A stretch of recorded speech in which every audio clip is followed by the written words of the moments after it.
expedition.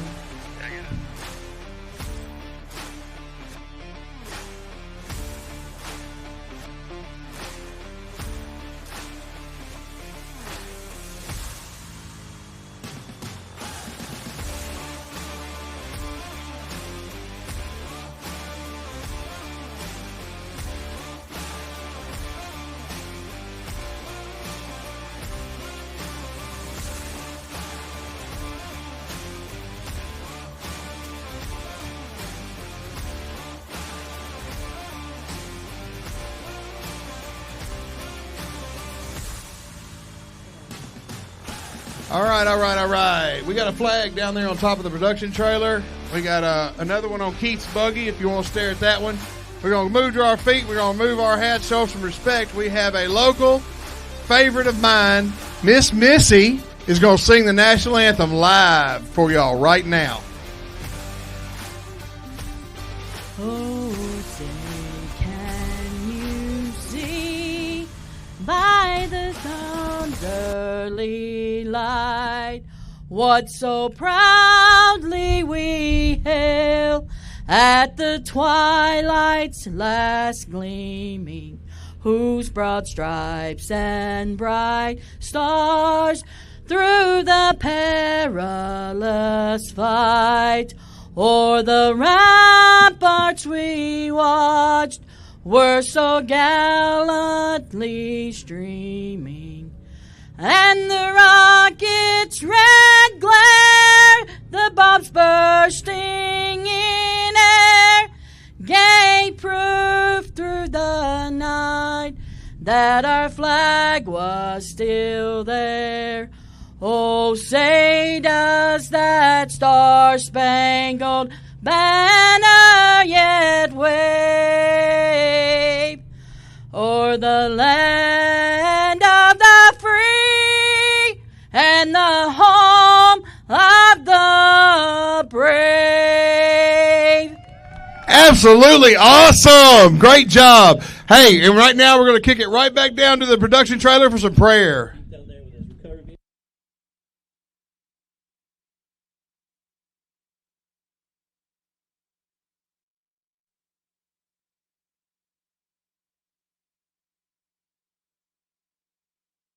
Amen. Thank you, Bree. That was a great prayer. Oh, that was Matt. Can't tell the difference.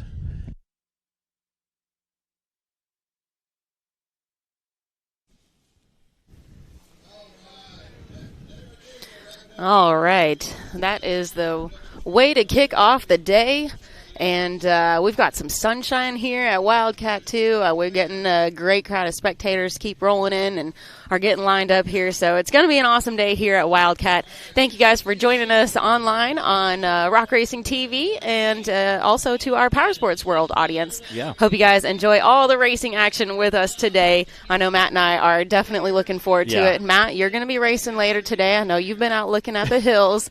Let me do a quick rundown of the classes that our audience can expect to see today. We're going to be starting with UTV Bounty. And we've got our unlimited bouncers, limited bouncers, our UTV teens, and our UTV youth. So everyone's going to be running their 2 courses today. But Matt, give us your thoughts on the courses out there. Yeah, again, that's a great point. We have a ton of racing going on today. We're going to be working through a lot of different classes, some very young, some very old. I think you're going to see the ledges. Most of them are going to be okay. I think we might see a few silly mistakes guys make because they're trying to push too hard. We've climbed here. We've raced here. We've battled in this course many times before. I don't think anybody's too worried about it other than that one ledge we're going to see on course 2. Yep. I think guys are trying to come out, be consistent, be fast, and not make any silly mistakes. Again, UTV Bounty we're going to see right before the bouncers, so they're going to come out and kind of set the tone for us. Again, nothing I see crazy happening. But as guys start to push it, this is a race. Anything can happen. Yeah, and I have heard several of the drivers talking about that ledge that you are alluding to on course 2. I know there's a handful of them standing out there checking it out this morning. Yeah. It's changed a little bit since we were here for finals last fall. So we're gonna see, and of course our UTV Bounty class is gonna have to race up it too, of course too. So that one's gonna be interesting. You guys definitely want to be watching for that. And Matt, you touched on this, and we mentioned a little bit yesterday, but we have such a stacked group of bouncer drivers this season. We've got some that took a break for a year or more and have come back this season. We've got a bunch of new builds, new awesome rigs out there in the lineup, and we've got a handful of new drivers. I mean, it's just such a great lineup this year, and there's so many talented drivers and really capable rigs, so they're going to be battling really hard. I think every race this season, we're just going to see them pushing each other harder and harder, and I don't know what might come out of that, what kind of carnage we might see because of that. But definitely some awesome racing action we're going to get. Yeah, no, and I think that's kind of a good point there. Tons of I think I pre-drew 25 entries. So if we have any late entries, that's going to add 25, 27, somewhere in there. I'm guessing.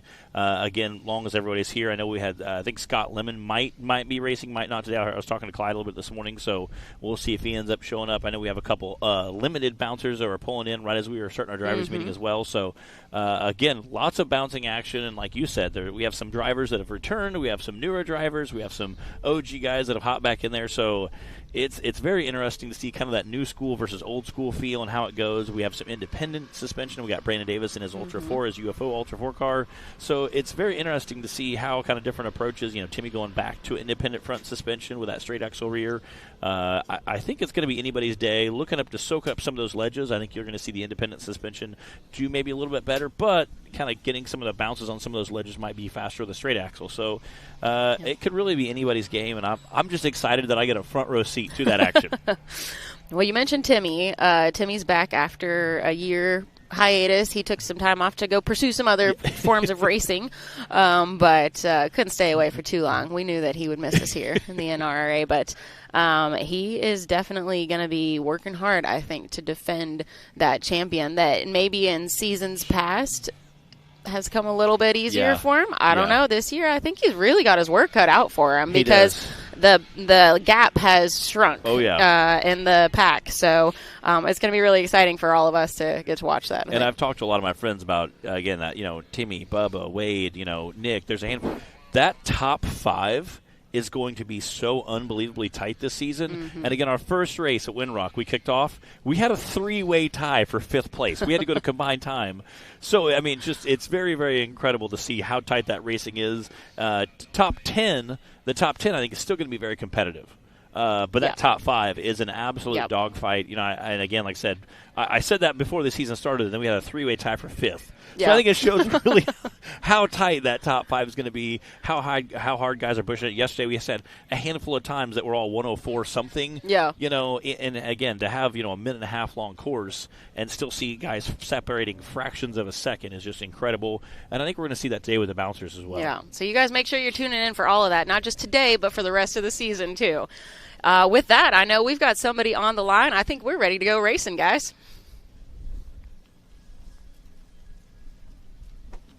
We are going to be starting with our UTV Bounty class today. And as a reminder, our UTV Bounty runs the same courses that our bouncers run. So this is the toughest class that we have for our UTV drivers. And I'm looking forward to seeing how they show out today here at Wildcat. We've got Scott Farner leaving the line now. Scott raced with us at Windrock for our season opener as well.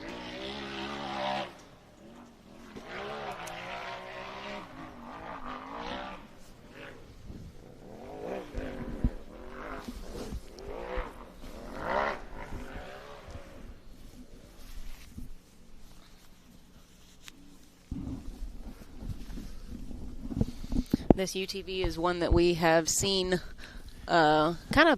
we've seen it around for the last several years. I think it's kind of been passed around between a few different drivers, but it's got the very distinctive wrap on there. Yeah. Glad to see it back out here in action. Yeah, we've seen big buggies and small buggies. Both kind of some get bought and sold and traded and some deals done, and it's great to see a lot of them back out again. Then we got some guys that build new chassis. Nathaniel Bell built a new chassis, and we got Little Tim and Bubba Bacon both out in their new 40 spline rigs. Ooh, that's not where you want to be. Scott, oh, no.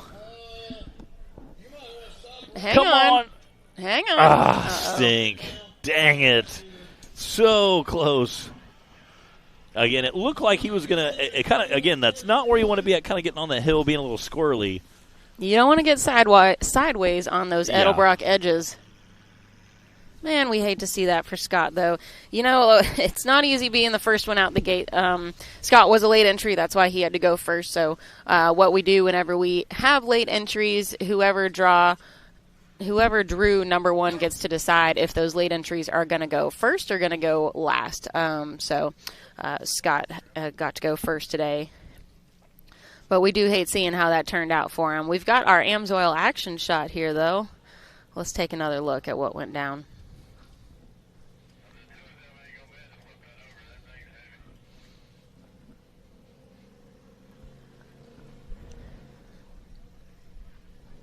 Yeah, he got stuck between a rock and a hard place there. Yeah, stink. Got a little too sideways.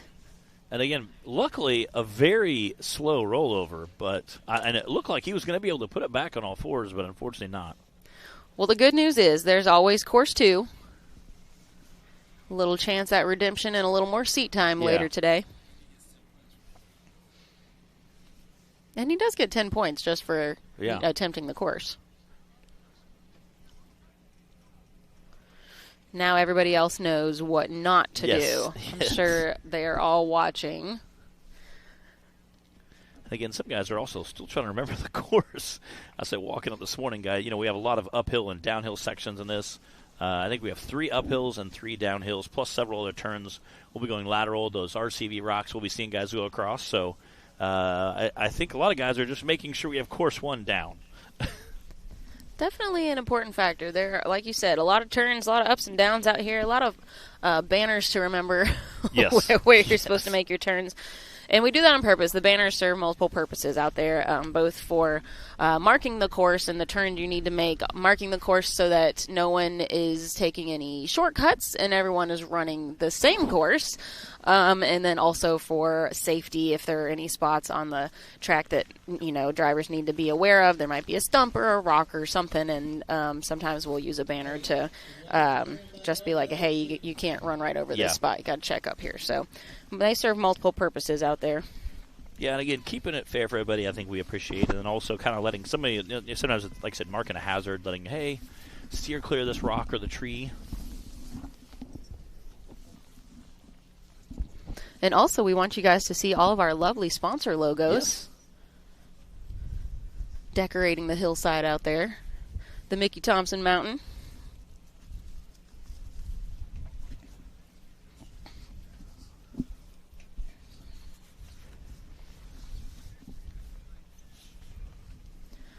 If you're just tuning in with us, welcome to the show. You're watching Hillside Live with Bree and Matt. And we are here at Wildcat Off-Road Park for round 2 of the NRRA 2026 season. We started off at Windrock a couple weeks ago. And we had a great day of racing yesterday. We raced our UTV Stock and UTV Cup classes. Saw some great action. Saw some weird carnages and DNFs and a little unexpected rollovers and stuff too. So it was kind of a mixed bag yesterday. Yeah, it really was. Again, like I said, we saw a lot of weird mishaps too. If you guys missed that action yesterday, you can always go back and check it out on Rock Racing TV YouTube channel. Got to give a shout out to our recovery staff and volunteers, as always, for helping us keep things safe and running smoothly out here at the races. It definitely takes a village to put on an event like this, and we appreciate everybody that is involved. Yeah, we always try to give shout-outs to all of our cameramen and camera ladies out there. Today, especially being very cold and chilly on the hill, that wind whipping around. I know some of them got their extra pair of long johns on, so myself included. Yes, this was a day for a lot of layers in your hot hands. Yes. But we are grateful for the sunshine, for sure. That makes a huge difference. But pretty soon it's going to be like 100 degrees. Yeah, I know. And we'll be We're going to be at Hawk Pride, sweating in the dust. Yeah, I feel like Hawk Pride is So- our hottest race of the season. Woo, that one's rough. So that'll be here before we know it. Yeah, Hawk Pride usually I feel like is one of our warmest. If you guys want to check out our calendar of events for the rest of the season, you can go to nationalrockracing.com.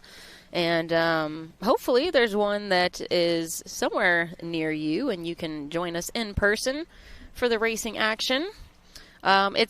It's a lot more fun in person. We love having you guys join us on the show. Obviously, we are glad to be able to share the racing action with you however we can. But if you can make it in person, it's definitely a whole different experience.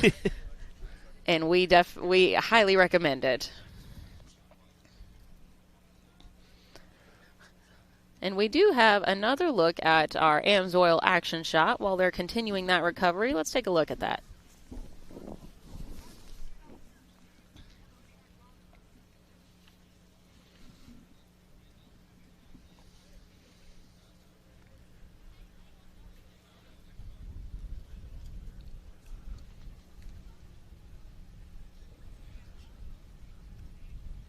All right, this is Scott Farner's rollover that we're you can rewatching see here. That front end kind of bumped up a little bit and got just a little sideways. And I think he still was kind of put it in reverse, started back into the hill, and the back tire kind of caught the edge of that Then all of lip a sudden that bank was there. Not what he wanted to be, unfortunately.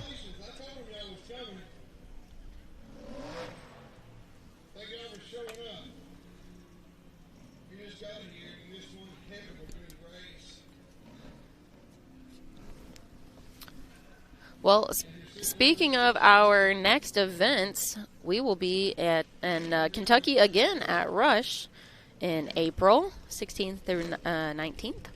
And then after that, it's going to be Hot Springs, Arkansas in May. Then we'll be in West Virginia at the Good Evening Ranch in June. So our first half of the season will be under our belts before we know it, I think. After that, we'll be at Pretty Place, Tennessee, the 1st of August, and then Hawk Pride later on in August. And we are ready to send Casey Howell off the line now. Casey's going to do his best to show us how it's done here on Course 1 for the UTV Bounty class. Casey was our Bounty champion for the 2025 season. He had a 5th place finish at our season opener at Winrock a few weeks ago.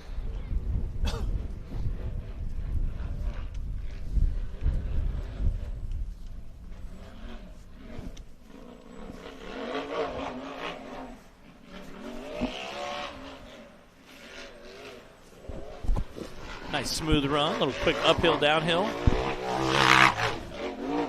This second ledge here is literally like straight up and down to the top of it. Again, we watched some of our UTVs come down this yesterday, and again, I think you're going to see some of the bouncers kind of shoot up and then kind of drag the back axle as they go over.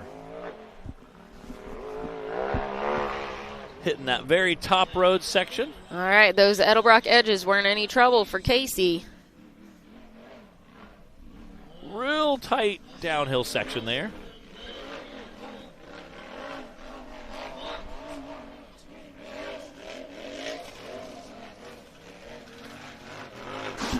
Heading over those big RCV rocks there.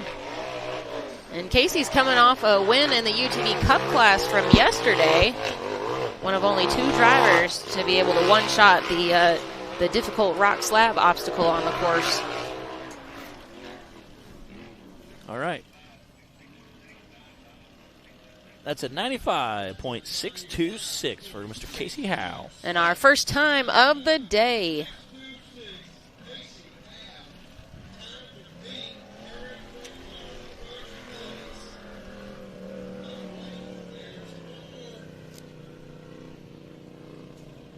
Looks like we got Nathaniel Bell pulling on that race line starting gate. Watched him race yesterday as well. His new chassis. He built this in the off-season.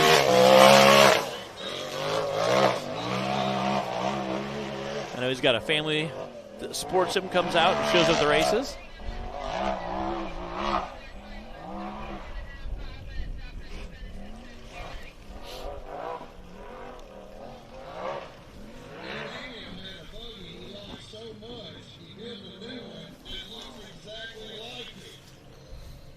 Again, those are some big ledges there.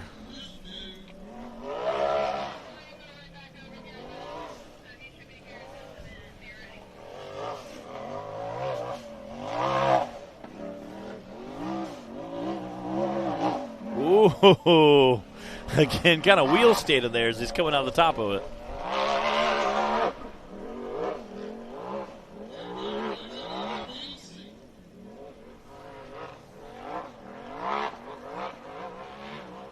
Definitely made quick work of those rocks. Nathaniel was our second place finish overall last season, and also second place at our opener at Winrock. So he's got some good momentum coming into this year.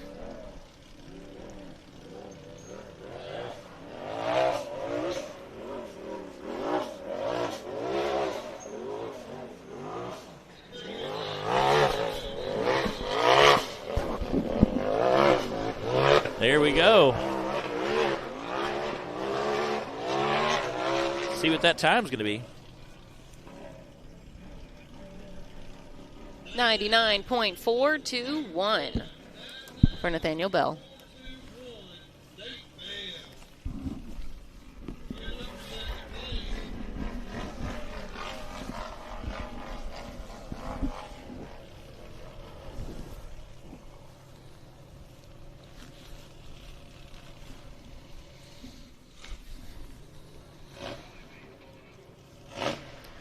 And we've got Riley Pete making his way to the line now.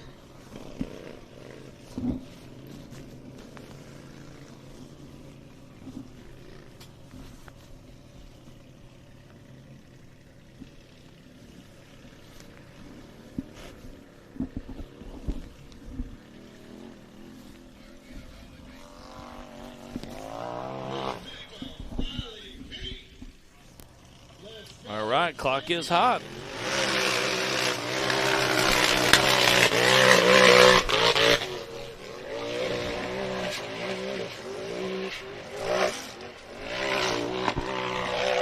I'm excited to see how many guys are actually going to jump that. Uh-oh.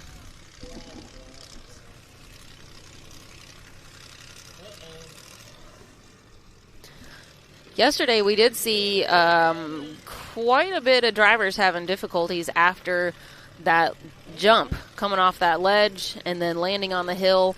I know Bert Sevi, I was talking to him, he said he landed, he was in the throttle still, and that is what ended his second run yesterday.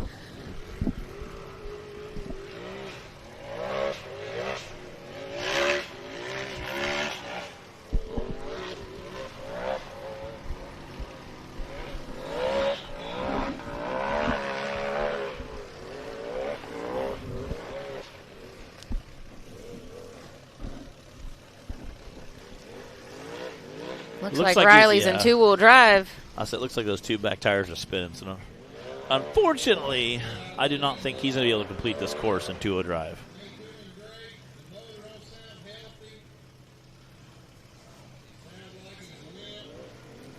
I'm going to guess that was either a front diff. I said we saw Tim Cameron post a picture yesterday. Snapped a ring and pinion. The pinion, I mean. But he actually lifted up the shaft, and you could see it kind of flopping around in there. So, unfortunately, he had a front diff failure yesterday. So it wasn't actually the diff. It was actually the pinion that broke. But when you start beefing up all these parts, something has to give. You know, bigger axle shafts, bigger diffs. Sooner or later, you're going to keep kicking that can down the road and finding that weak link.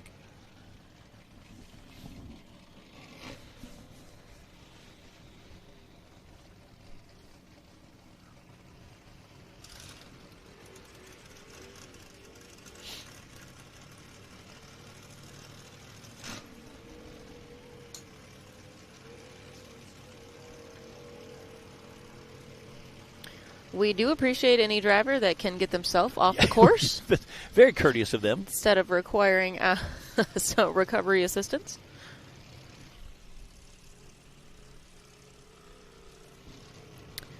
It's looking like that might be it for UTV Bounty.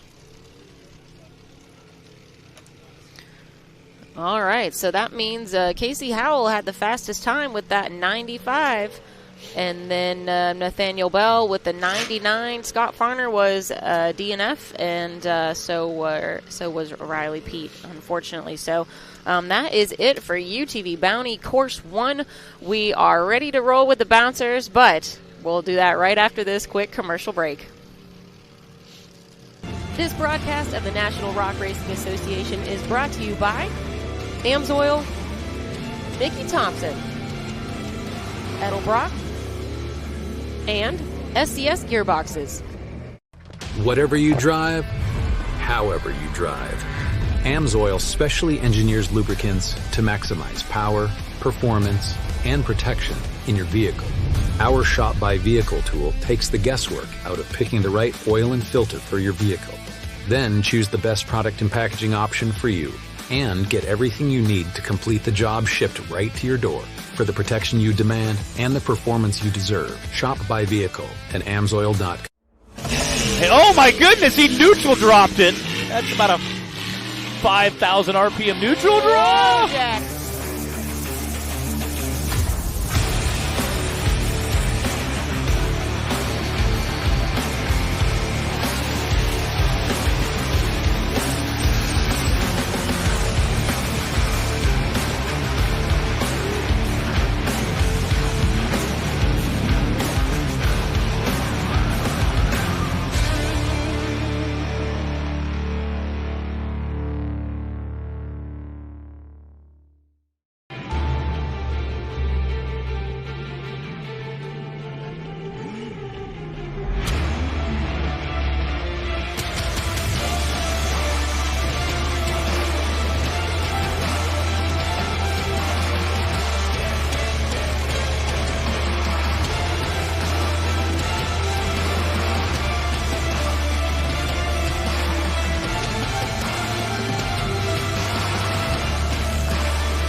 Welcome, everybody, for the Mickey Thompson Bouncer class. We are just about ready to start sending our bouncers off the line for Course 1 here at Wildcat. This is round 2 of the National Rock Racing Association 2026 season, and we are loving the sunshine here at Wildcat. We've had some awesome racing from our other classes so far, but we are excited to see those bouncers on the line and see what they're going to be able to do on this Mickey Thompson mountainside here.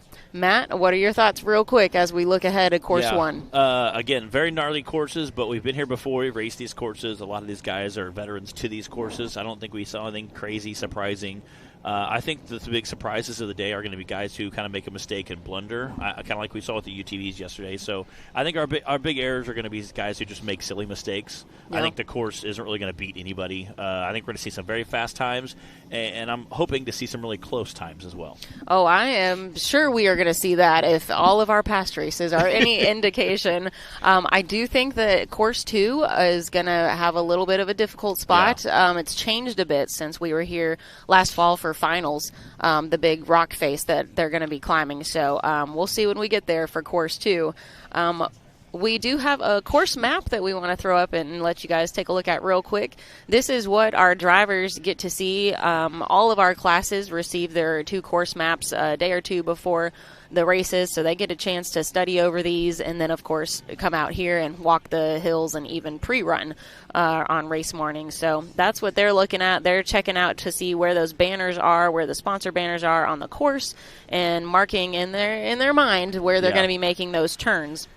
Yeah, and again, there's a lot of uphill, a lot of downhill. It's very interesting to see which side of what hills you're on, and you can see why some drivers can get confusing, as far as throwing it off there. Right there on screen, you can see our top 10. This is our points. No, that's not our current points. Right now, we've got Timmy in the lead from Windrock, and then Timmy with 103 points coming out of season opener at Windrock. Wade with 93 points after him. Then Bubba in third with 89 points. Brandon Davis fourth with 83. And then Clay Kaysen rounding up our top 5 with 76 points coming out of our season opener at Windrock. So that's how things are looking coming into today. And again, Clay Kaysen winning that number 5 spot after a 3-way tie coming out of our first race. So, again, we made jokes about that top 5 being an absolute dogfight. Again, when you have a 3-way tie for 5th, that shows how competitive it really is, that top 5, how fast they're going to be.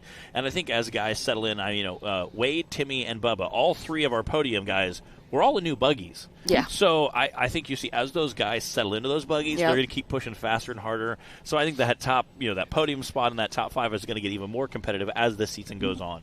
Well, speaking of Wade, he is starting things off for us today. I know he is ready to hit this hill, so let's go to the starting line and check it out.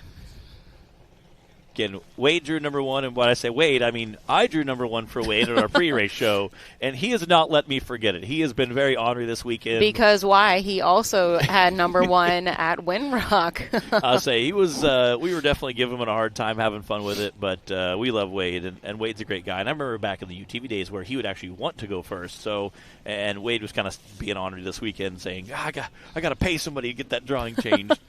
And he said, no, he said, I'm just teasing. He said, I really don't care where I run. He said, I kind of like, he said, I had number 13 a few times last year. And he said, I usually just picked to go right in that 13th spot because most courses, you really don't want to be the first guy. And, again, as the course changes, you really don't want to be the last guy in some courses, especially if it gets muddy and it gets rutted up. So he said, really, last year, even though when I had 13, I still stuck in that 13th spot, just kind of play it safe, be smart. I think he's going to come out here, lay a really fast time. Because of our drawing order, we do odds and then evens on the first course, and then we do evens and then odds on the second course. So he'll be the very first guy off the line on course 1, but he'll be right in the middle on course 2. So I think being in the middle on course 2, he's going to come out and set a quick time, be smart, be safe, have a nice run, and hopefully it'll stick throughout the day. Well, and I don't think course 1 is going to be too much trouble for these guys. I am anticipating just some really fast runs here.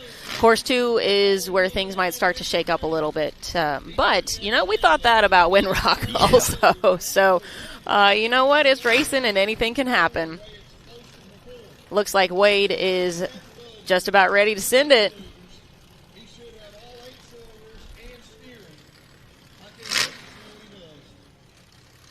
Clock is hot. Let's go. Here we go. First bouncer of the day, Wade Good, showing everybody course 1 here at Wildcat. Woo! Launching up that first jump there. And again, this is a rear mount engine, so I figured he was going to land nice and perfect, about like that. Using that rear steer to whip around that 180 turn. Again, Wade is one of our fastest downhill racers, I believe.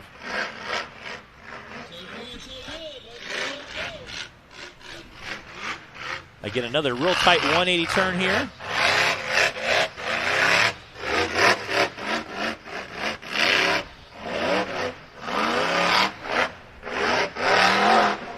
Just soaking up the Edelbrock edges like they're nothing. Again, just ripping along that top road, coming right back down. Ooh. Little squirrely there. We have seen some crazy stuff happen in that specific downhill before at this park. Up and over the RCB rocks, getting a little airtime.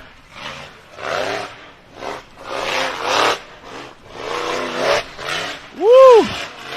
He is getting rowdy in there. Wow. Just ripping through that finish line.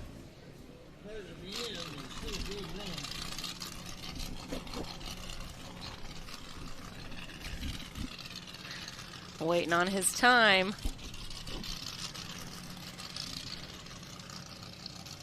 That's an 86.954 for Mr. Wade Good. Our first time of the day in the bouncer class. The bar has officially been set. Yeah.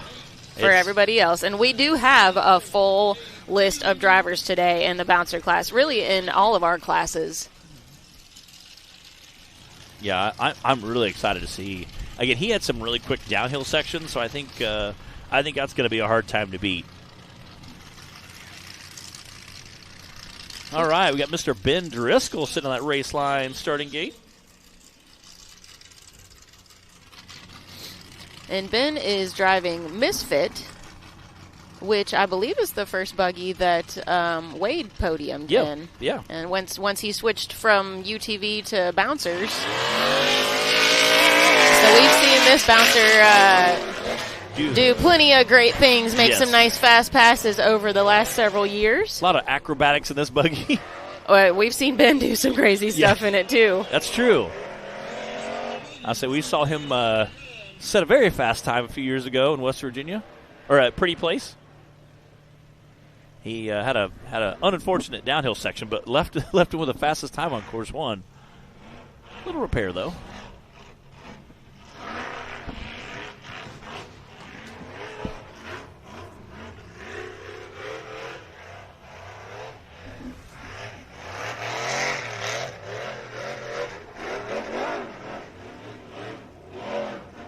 Whoa, little wheel stand there.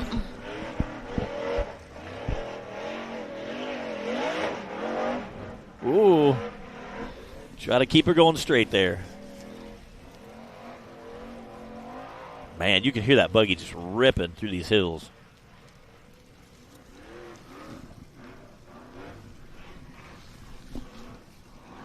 Again, checking up a little bit there, just waiting for those big drop-offs. Again, this is also a reject fab chassis.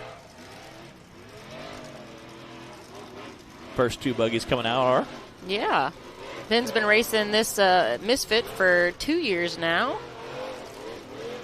He got into the sport after watching it on YouTube since 2012. Wow. And then he decided to get into it himself back in 2024. And here we are. See what that time's going to be.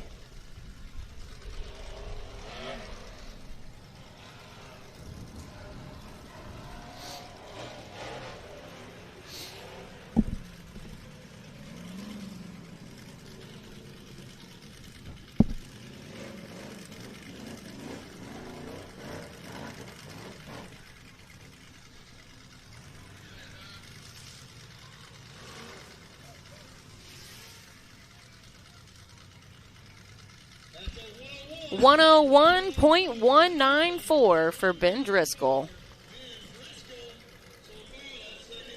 We've got Jeremy Whited on the line now. Jeremy definitely left the biggest impression, I believe, after his run at Windrock. Yeah. When the back end disengaged on his buggy. I like that. And all of a sudden was in 2 pieces coming down the hill. We have never seen anything quite like that before. Yeah. It was pretty crazy to witness. The back half of the buggy left the chat. It was not what you want out of a buggy, but luckily they took it back to the shop, got some tubes fixed on it, and got everything straightened and squared, and put some make some plates to bolt some stuff together, and change some design a little bit. Yeah. So hopefully that won't happen. They did it in about a week's time because they went to the Outlaw race last weekend and raced it there. And I asked him, I said, "So how'd it do?" And he said, "Oh, pretty good." So, as crazy as it looked, having the whole back end just kind of fall off and get twisted over and was dragging down the hill, it seemed like it actually wasn't a catastrophic damage to the buggy. So like you said, they got it fixed pretty quickly. We're glad to see Jeremy back out here. Jeremy, this is his first season behind the wheel in a bouncer. Jeremy is not a stranger to being out here at the races. He owns several of the buggies and has a race team that he is supporting out here. But you know what? I think he decided that I want to get on the action firsthand myself and get in the driver's seat. So that's been good to have him out here. And hopefully he ends this race crossing the finish line with the buggy all in one piece. Yeah, off-road performance crew I know has a few buggies out here doing some racing this weekend. Got to have dinner with a few of those guys last night. Again, we had a table of about 40 people at the steakhouse, so very fun. They gave us kind of the back area. I told Jeremy if he was going fast enough, he could have finished like first and third at Windrock, you know? It was like the Slinky Dog from Toy Story. It was. Yeah. He was driving a stretch limo buggy by the time he got to the bottom of the hill. Hey, but so far so good. Yeah. That's kind of a testament to show how awesome these guys are and how good they are. I know the Kaysen brothers, I'm sure, jumped in and helped out a little bit, getting everything put back together, and came out and is racing again a few weeks later. So, again, testament to how tough some of the off-road racers are and how they can overcome adversity. Definitely.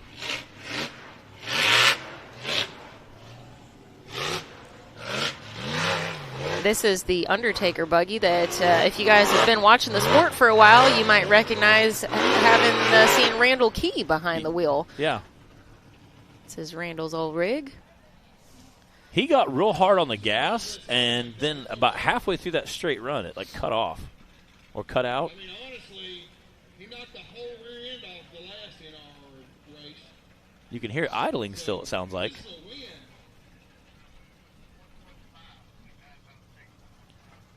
That was a 115.956 for Jeremy Whitehead. Not too shabby.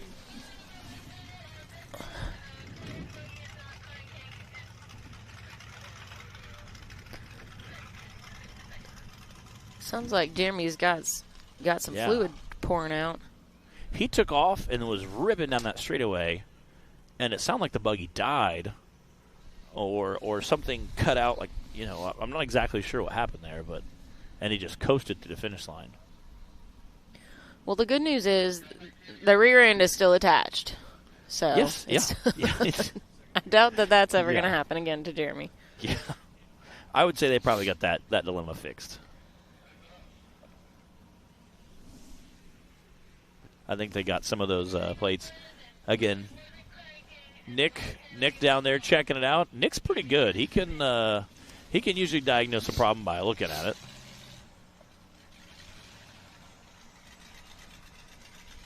I say Nick does a lot of maintenance in his shop on his buggy.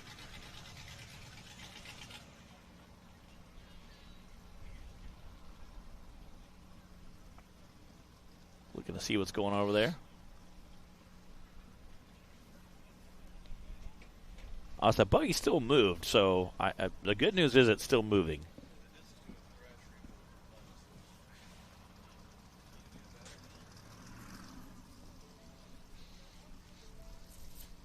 We've got Brandon Davis coming up to the line now.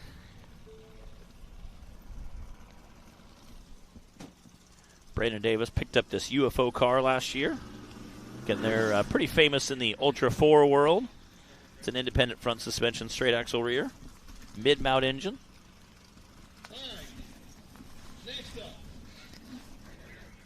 Brandon's coming off a 4th place finish at Winrock a few weeks ago. Again, he runs Mickey Thompson tires, but he opted to go for more of an all-terrain in the front. He had all-terrains more on the front and rear. However, for the season opener at Winrock, he switched to more of an aggressive tread. That sticky tire in the rear.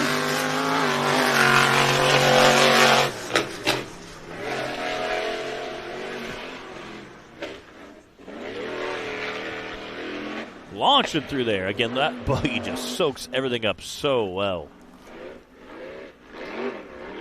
One thing new for Brandon this year on that buggy is a bigger motor and some more horsepower. Yeah.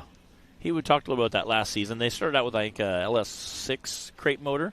That's what they started out with. But after a few races, he's like, yeah, we can go some more power. I think everybody can say that. Always need a little more. I think everybody says that. Everybody says, you can have a little more power. Brandon would like to give a shout-out to Mickey Thompson, Raceline Wheels, Amsoil, and RCV for supporting his race program. And I'm sure that he would throw Cheryl Davis in there, too. Oh, yeah.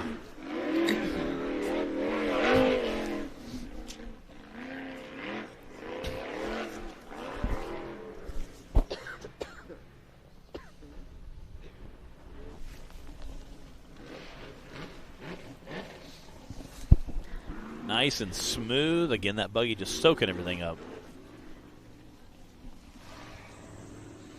Brandon's been racing in the bouncer class since 2016 already.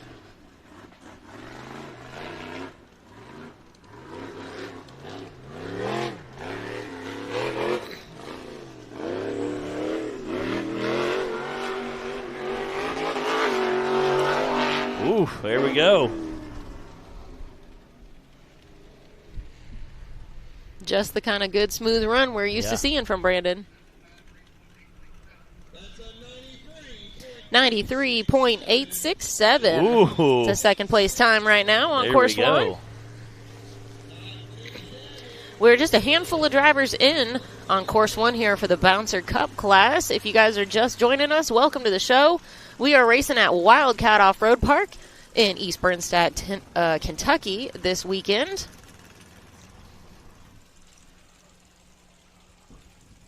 And we've got a whole lot of racing left to do today. So you guys settle in, get comfy, and hang out with us here on Hillside Live. If you missed anything yesterday or today, you can always go back and check it out on Rock Racing TV's YouTube channel.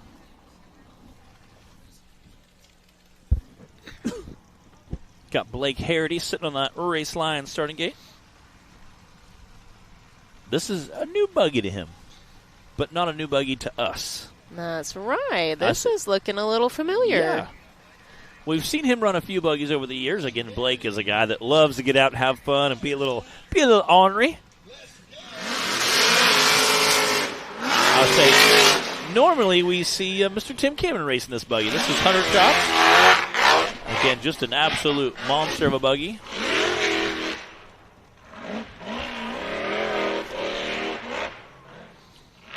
Also rear mount engine.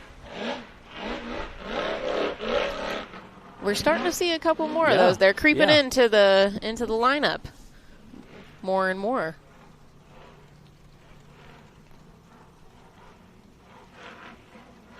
Blake doing an awesome job here.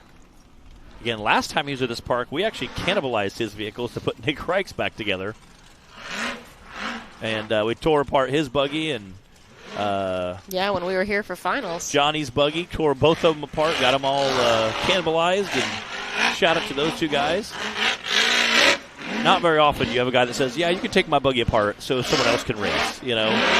All those Jake Pike rigs. Yeah. Jake Pike built. Had a handful of them chopped apart and put them all together so Nick could come back and bat a Wade for that finale. Again, this last 3 or 4 feet here is like straight up and down.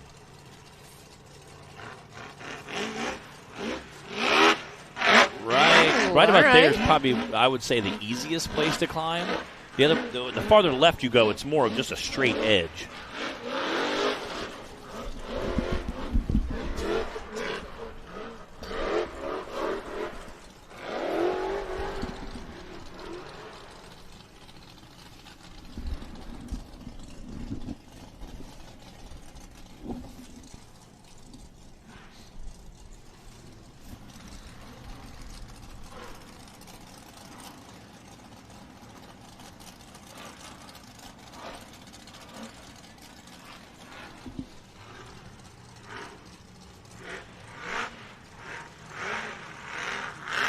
Kind of like his Army wrap. Oh, it's so cool. He does a great job of trucks, trailers, hoodies. Very, very cool at making sure he's on brand with all the stuff. I've seen him post a couple of videos. His garage has some other toys in there, some boats and some other things. He's got a whole fleet. He does. He has some fun toys.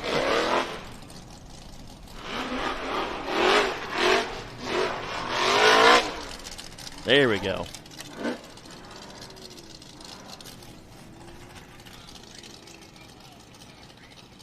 That's a 153.255, Mr. Blake Harity. Yeah, I'm curious how well he likes that chassis compared to the last one. Again, like I said, upgrading to a TC chassis is kind of fun. And again, that's such a lightweight, small vehicle. It really is packed in so tight. It's like it's like a souped-up version of a side-by-side, basically. That single shock per corner, which we're not used to seeing on some of the unlimited bouncers.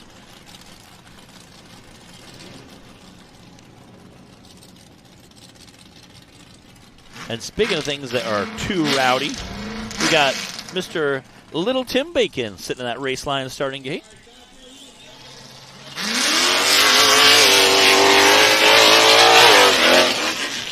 Tim drew number 13, but elected to stay in that 13th spot.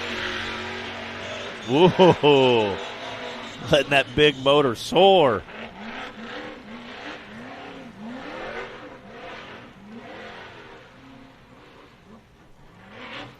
Well, now that Bubba's back in the game this season, too, I wonder if Tim's got a little extra incentive. Some brotherly rivalry. Whipping that rear steer around.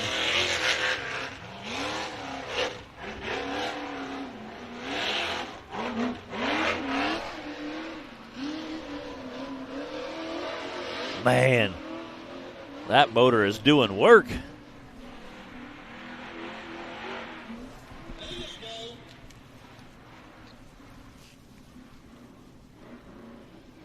And there's some big ledges. You can see these guys almost jumping down right here.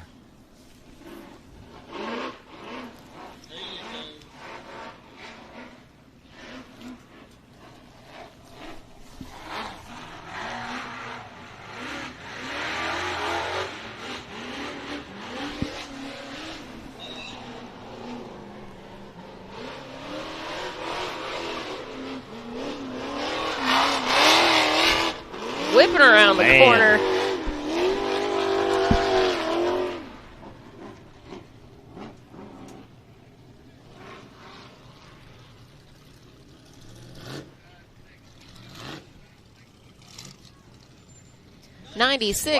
.524.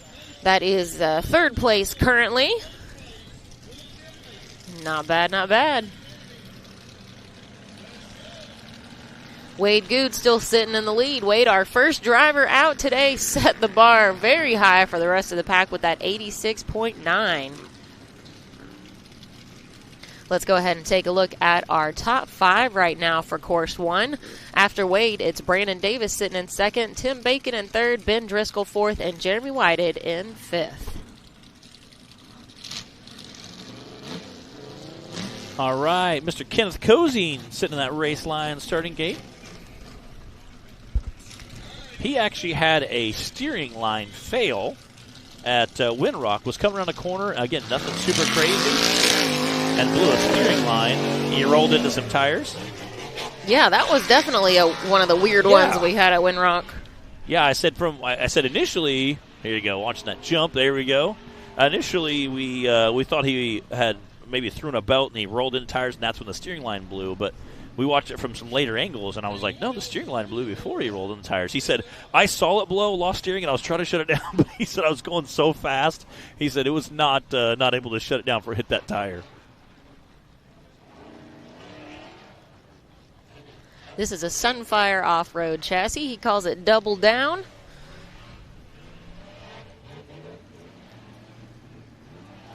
We first saw Kenneth racing back in 2018 with Bad Donkey. Yeah. And Time flies. He did very well with that chassis.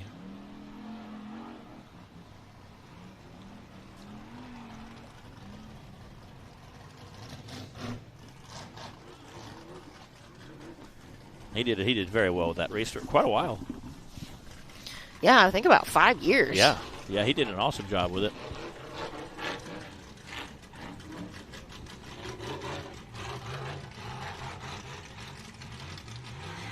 I love this red and black. It's so sharp. Woohoo! Launching through there. Looking good. I like it.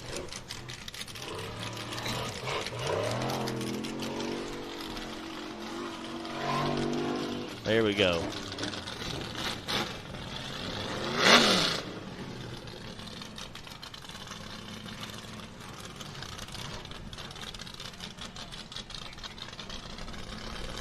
That's at 95.804 for Mr. Kenneth Cozine.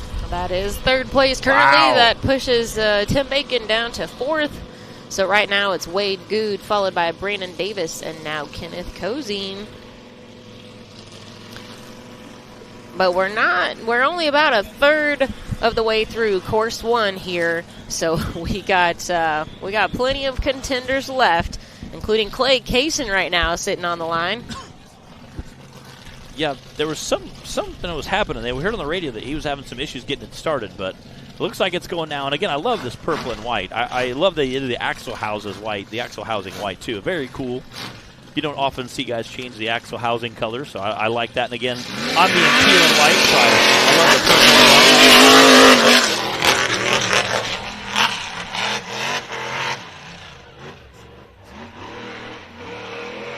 Wow.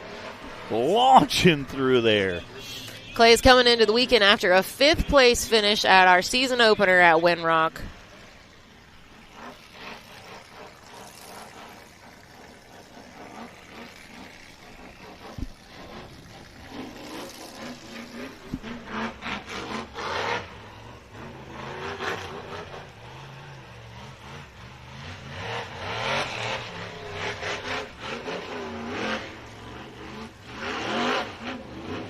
Here we go.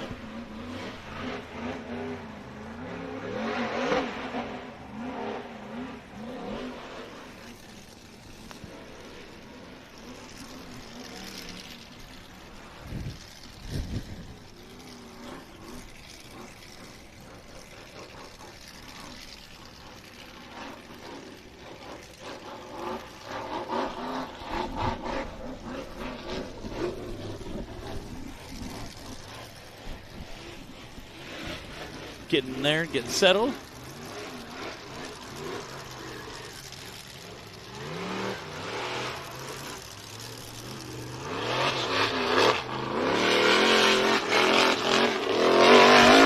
There we go. I think he clicked second because that thing just took off when he hit that straightaway.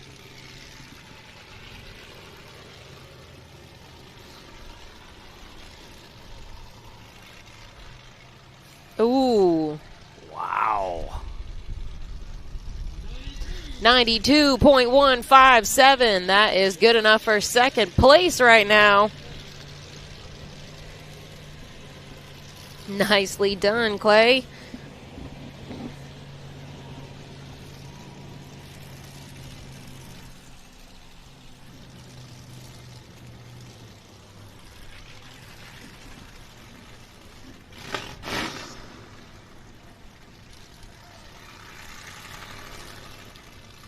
Jay Stewart sitting in that race line starting gate now. There's our top 5. Wade Good sitting at the #1 spot. Clay Cason just squeaked in right there with his run. Brandon Davis sitting in 3rd. Kenneth Cozy in 4th. And Little Tim Bacon in 5th place. That's rounding out your top 5. Again, we have about 20 racers today, so I think that top 5 is definitely going to change with some guys waiting in that race line starting gate. We got Jay in the Fortitude buggy. He's obviously a Ford guy.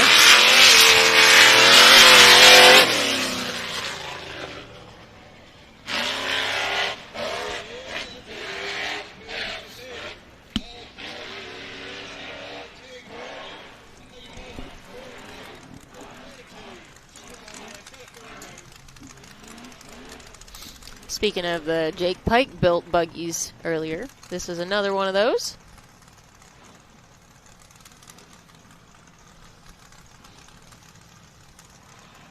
Very capable, very lightweight rigs.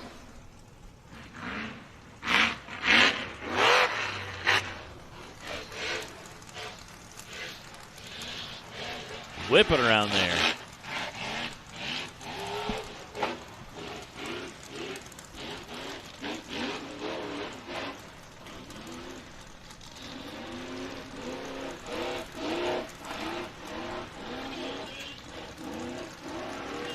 Oh, man. Uh-oh, I think this is the first trouble we've seen from the bouncers on the Edelbrock edges. There we go. You got it figured out, though. Yeah, again, I'm sure there's a little bit of dirt getting kicked around now. The bouncers are thrashing through there. I think our drone's having a heck of a time out there. Shout out to our drone pilots and Dearborn Drone Co. for bringing the awesome drone footage to us this race weekend once again. It would not be the same without it.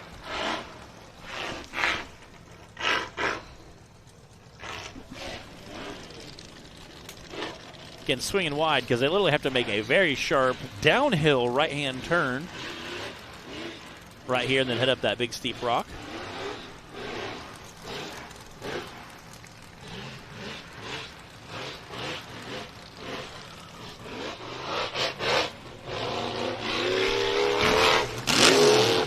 There it is.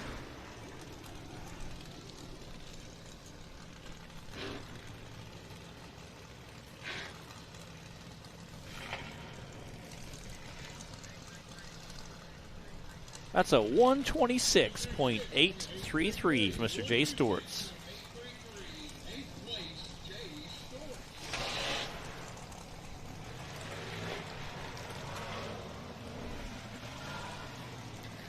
Looks like we've got Dustin Medley on the line now.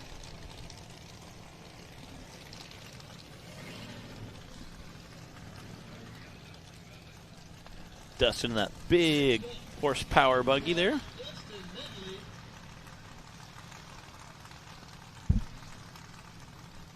Gold Rush Reclaim buggy. Yeah, Dustin raced this for about half of last season. He said, I got to talk to him about the first time I raced it, and he said, I've always wanted more power, more power, more power. This is the first time he was like, it's enough. It's enough. Like, oh, I think I'm good now. Yeah. Yeah, Gold Rush is definitely known for its power. I also like the zoomy headers. Those just kind of iconic and cool.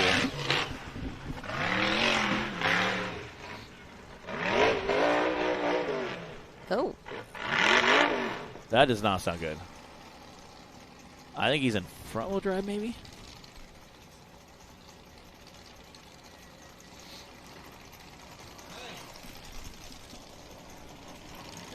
Yeah, Uh-oh. I think he broke a drive shaft or something. Maybe an output shaft. It looked like it was just the front wheel spinning.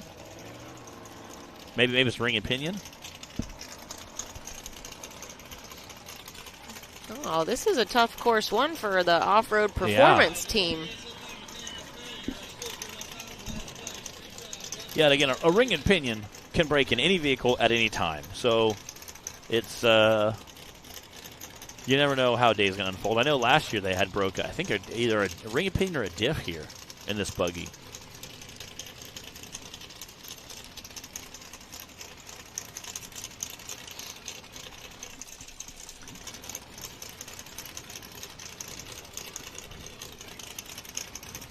All right, we got the other half of that Bacon Racing team. We got Bubba with his new buggy coming out. So good to have Bubba back out here racing with us after, I believe it was a 5-year hiatus. And he came out strong at Windrock. Ended up with a 3rd-place finish. He might have taken some time off, but he hasn't lost a beat.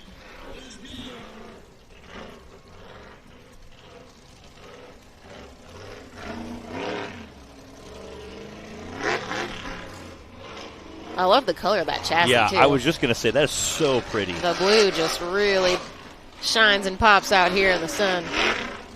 Yeah.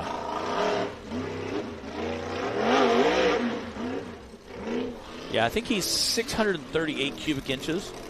Just give you a reference of how big that big block is. I know him and his brother are both, his brother's a little bit right under 600, and Bubba's a little bit over 600.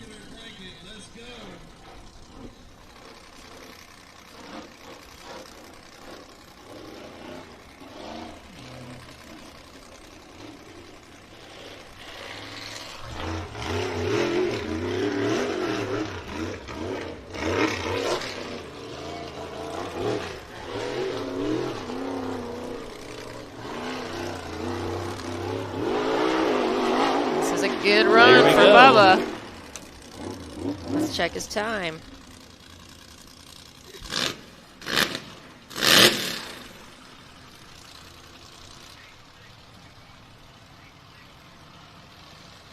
Wow. 86.521. That is your new leader here on course 1. Barely edging out Wade. Wade had an 86.9. Bubba now with an 86.5. Wow. Wow is right. All right. Next guy sitting at race line starting gate is Mr. Clayton Smith. He had a bit of a tumble here last year. It was more than a bit of a tumble. That was tough to watch. So last year here at Wildcat, you can see it on your screen now. This is Clayton's run last year. He had a wild, tough crash. He actually lost brakes and again was coming down the hill, and the front end started to dip down, so he kind of stabbed the gas to bring the front end up, and unfortunately just had to kind of pull the front end up and didn't, obviously had a bad bounce there, rolled over.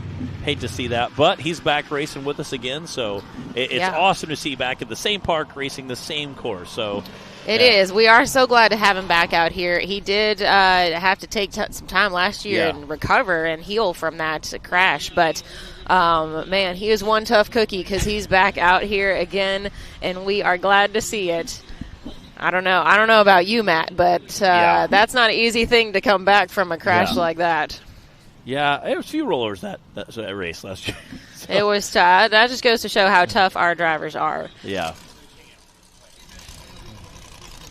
When I was coming down the hill, I turned the corner.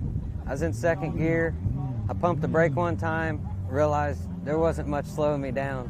So I yanked it back in first, kept on pumping the brake, and about the time that I realized, hey, maybe I could turn into a tree, it was too late. Whoa! That's a rough ride. The first hit, when I hit the ground on the roof, it was lights out. So they're going to get him checked out, taken care of, recovered off the hill. Clayton.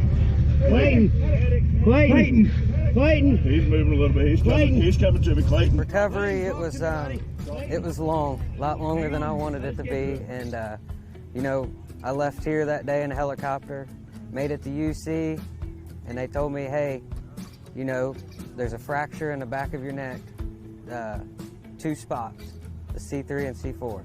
And they sent me home in a neck brace and said, check up with your neck doctor back at home. That's what we did 6 weeks later, and he said that they missed the whole neck fracture. My neck was broken the front and the back, and the only thing holding it up was the neck brace. Luckily, May 8th, we went into surgery. They went in and, went through the front. They put a bracket with 6 screws and 2 wedges to lift the 2 smashed vertebrae. And he told me, he said, Clayton, the back of your neck's healing itself, so you're done. He said, surgery's good, you shouldn't have another issue. He said, give it a year and we'll see if we can get you back in bouncer. So, meantime, they wouldn't let me work, so here I am, not able to do nothing. Well, I ended up buying a cheap bass boat, and I was fishing every day until Jersey would get off and get home, and we'd go do something. But, man, if it wasn't for that boat, I'd have been bored out of my mind going crazy in the house. Then August come, and I went back to the doctor, to the surgeon, and he said, you can go back to work full duty. And went back for the 6-month checkup, and he said, everything looks 100%. He said, I'm not even going to ask you to come back for your 1-year checkup.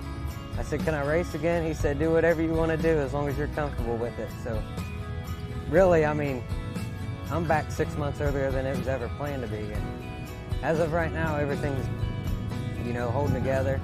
I am going to go back in May and let him check up just after doing all this to make sure it's holding together how he wants it.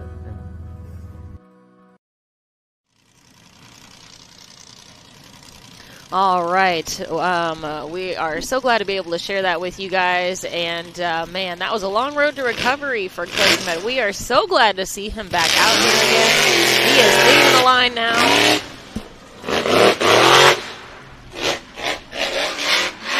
What a story and what a testament to not only his just fortitude and toughness, his willpower, and also passion for racing and being part of the sport, and that desire to get back out here and get back in the driver's seat. Yeah, again, we talk about overcoming adversity, and a lot of times we talk about that being on the course, meaning physical rocks and trees and stuff, but physical adversity can be a thing as well. So very, very cool to see him back out here racing, and again on the same course.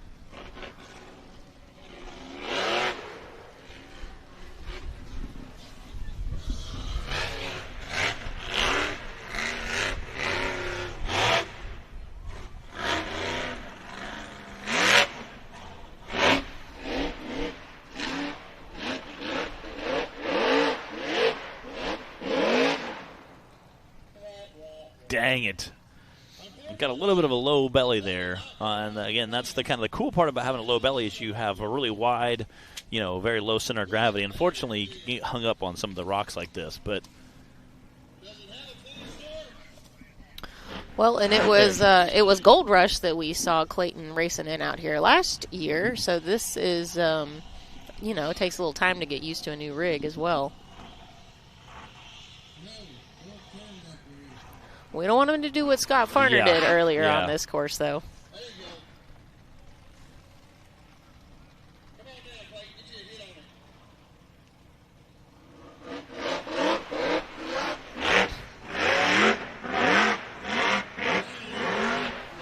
There we go.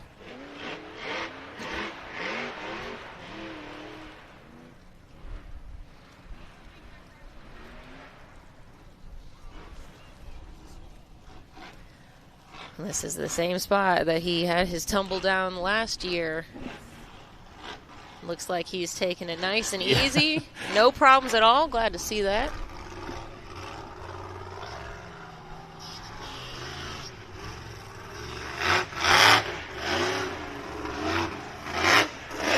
There we go.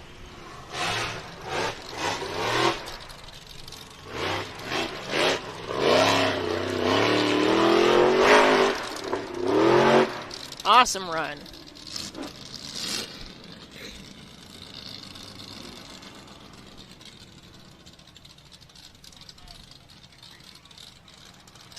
That's a 154.320 for Clayton Smith. Again, awesome to see him come back out and get a good time there.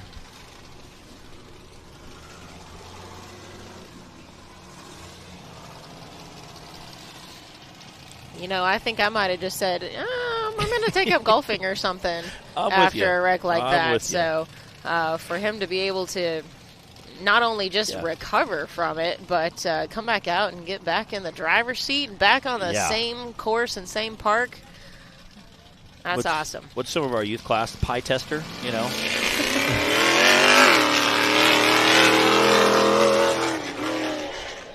Jesse Phillips on the course now.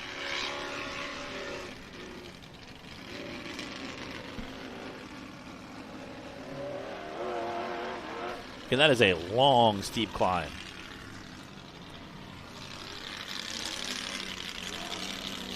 We saw Jesse racing in the UTV class last year.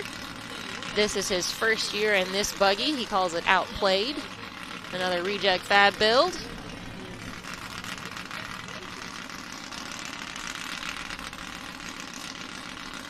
Oh, no! Oh! Wow. Yeah. And it's so crazy because when you're looking at that, the initial response is to hit the brakes. Yeah. And the last thing you should be doing is hitting the brakes. Ooh, a little spicy there. He's just putting on a show for everybody. Yeah.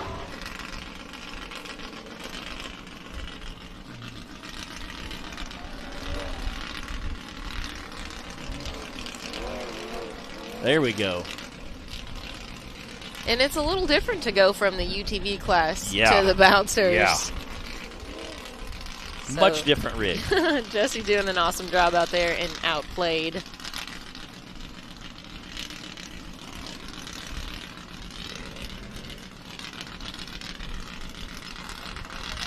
Oh. Dang it. We're seeing some smoke. We've got recovery going to check on him.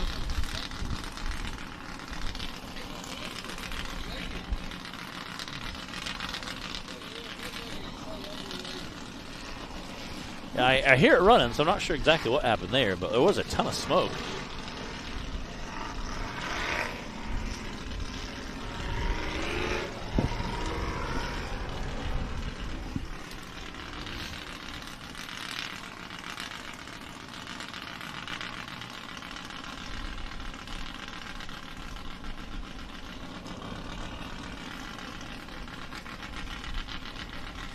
And something can go wrong in a rig no matter how old it is, but especially when it's a new build.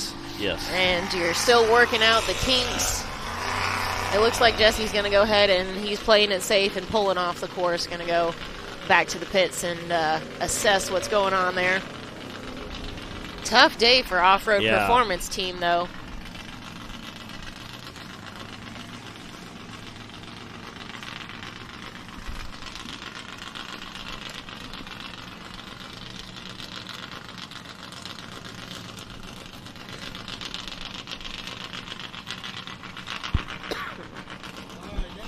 All right, we got Daniel Heckley in that race line starting gate.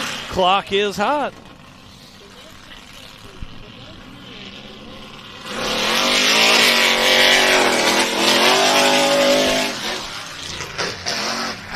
Oh, Daniel is blasting into this course.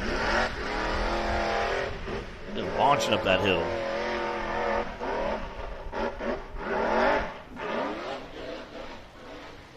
What is this? This third or fourth season racing Hellbent now?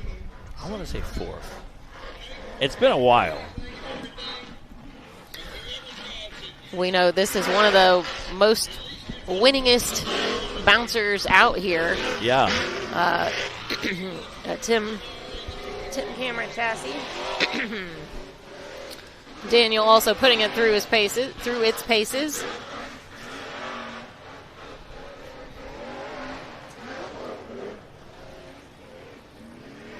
There we go.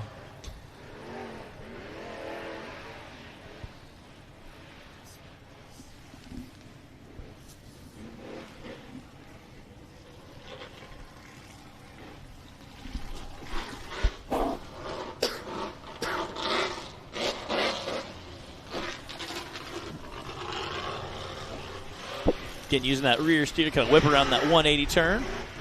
Ooh, I think he whipped around too hard. I think his rear steer actually stuck and started carrying him around. Man. Dang it. You hate to see that from Mr. Daniel Heckley. Oh, we sure do.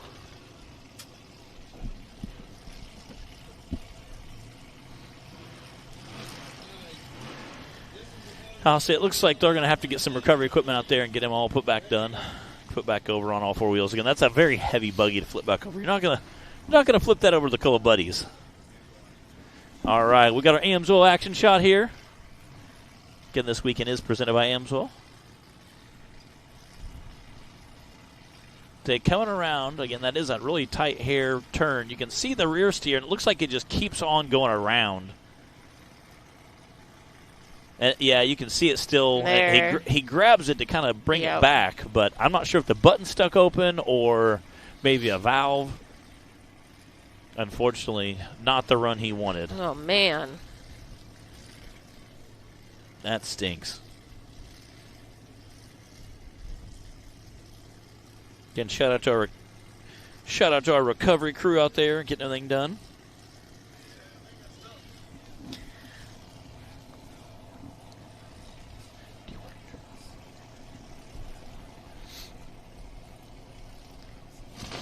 You know, speaking of unfortunate things happening out on the race course, like we just saw from Daniel, Matt, you have a little bit of a catchphrase that you tend to go to when something goes wrong out there, and I think the folks at home would like to see this little video. So we're going to go ahead and play that and remind everybody what you like to say. Dang it. Dang it.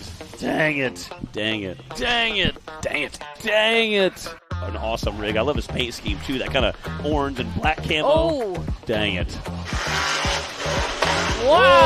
Oh, no. Dang it. Oh, no. Oh. No. Dang it. Oh, no. Dang it. I think he's going to be very competitive with it this season. Oh. Dang it. I don't even know what just happened, Matt. Dang it.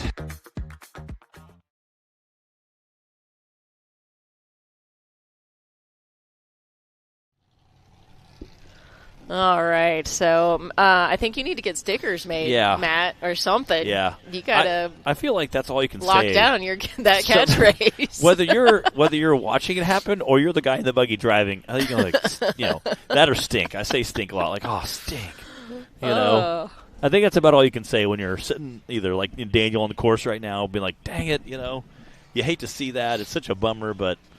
Unfortunately, it's kind of the biz and what we do when racing off-road. Sometimes you're flying through the air, enjoying the great life. Other times you're going, dang it. As you're sitting in the buggy. Flying through the air, rolling over. You're sitting there looking at the dirt going, dang it. Yeah. So looks like they got Daniel all put back over now. I'm just glad that our production crew, Jared and Taylor, took the time to make such a nice video for us to commemorate your catchphrase. Yeah. So that everyone could enjoy it together. Not your typical sizzle reel there. Even better. Yes.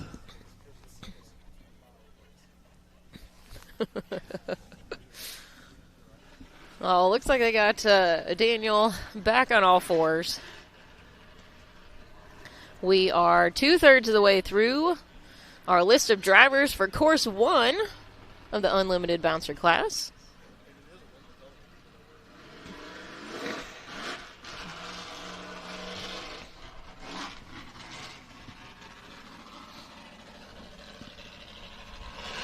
Shout out to Keith out there, our recovery expert. I know Justin Holback out there as well, helping out.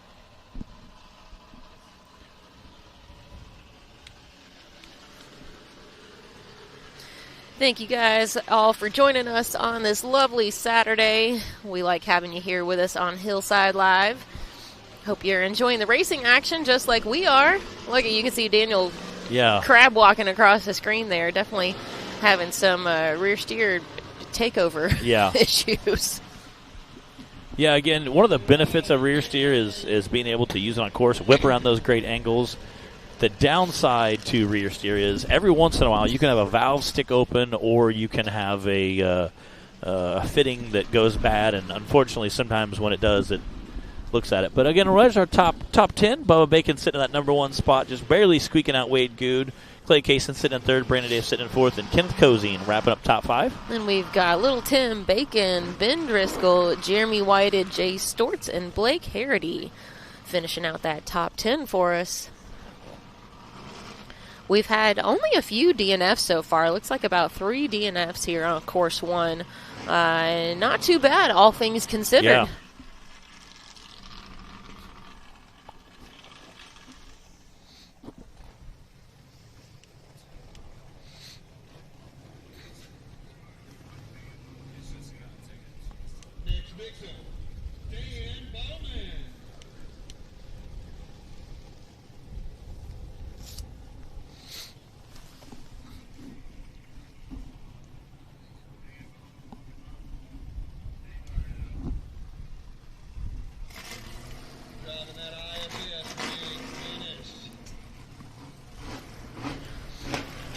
Dan Bowman ready to leave the line.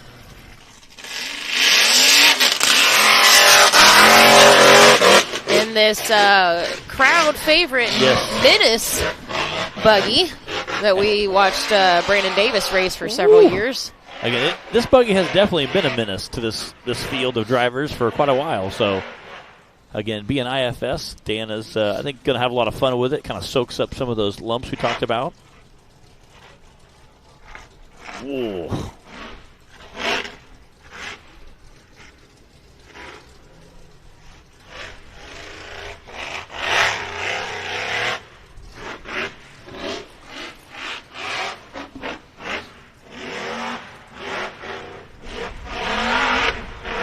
There we go. Just stabbing that gas and ripping up that hill.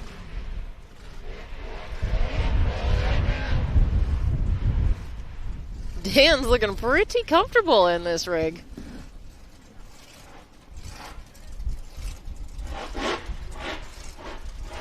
Get a little thrashing going. There's a couple ledges there that really kind of thrashies are coming down.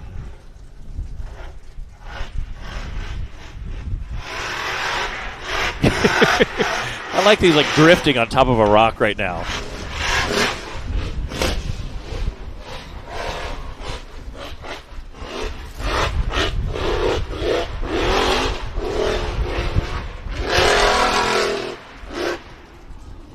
There we go. Nice run. Let's see his time.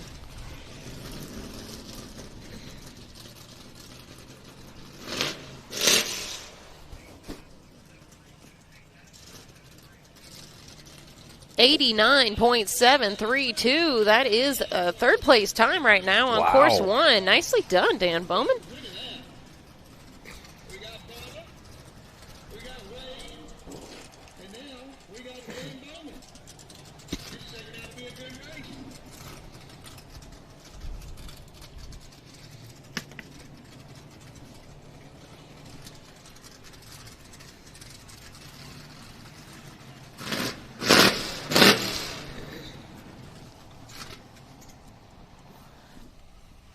Cooper Bentley sitting in the race line starting gate.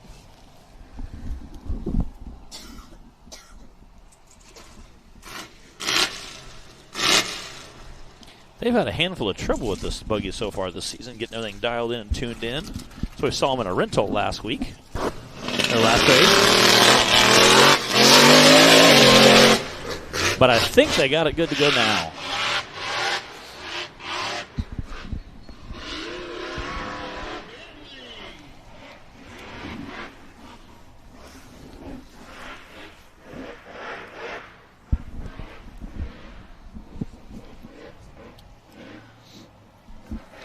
He's definitely moving right now, though.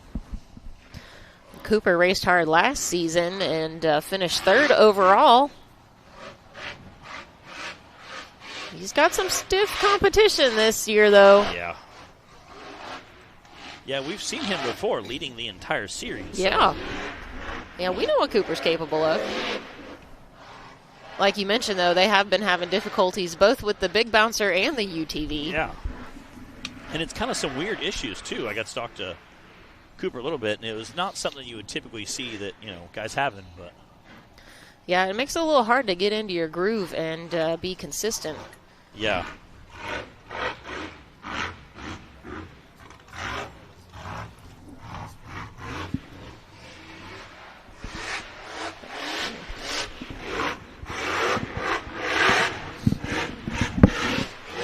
There we go.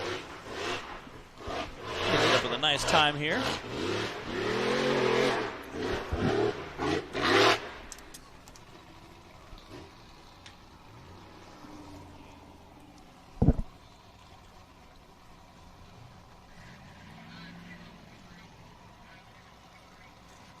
That's a 90.304. Good enough for 4th place.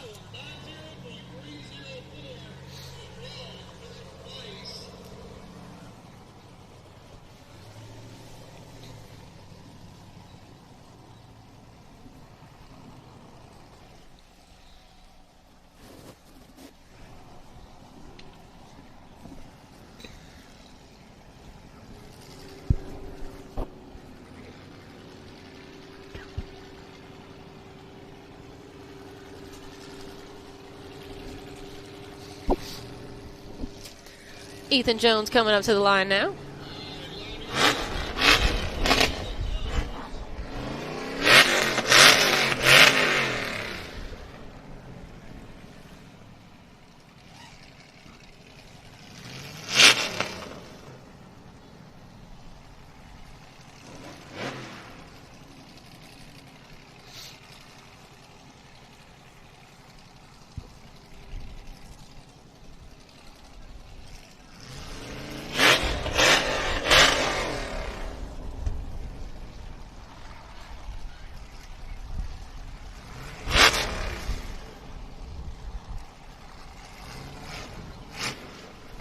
All right, Ethan Jones, clock is hot.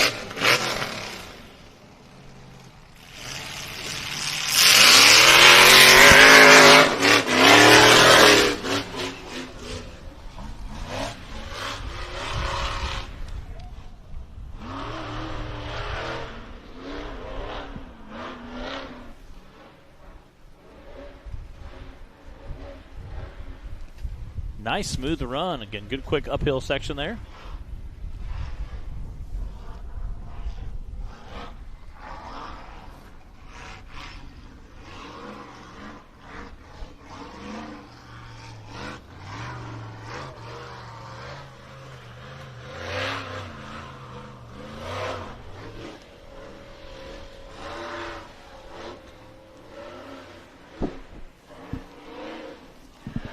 Oh, stink.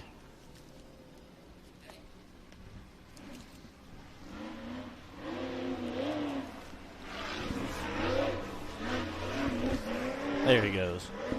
Again, got hung up just a little bit on that little dirt hill there.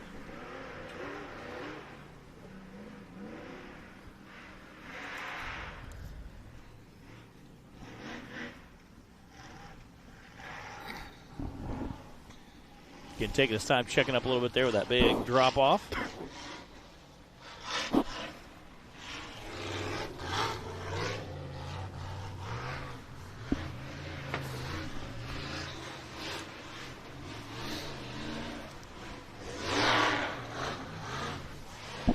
Ooh, getting a little squirrely coming off those RCV rocks. There we go. Nice run. All right, guys, I want to hop in here. My good buddy Zach's going to hop in for the booth for you. We'll see you guys here in a little bit.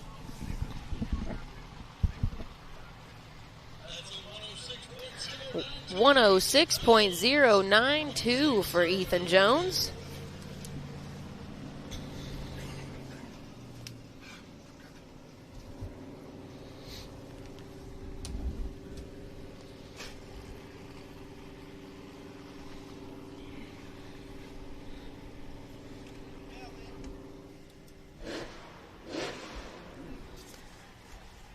I see some telltale black and green on the line. Old Tim Cameron.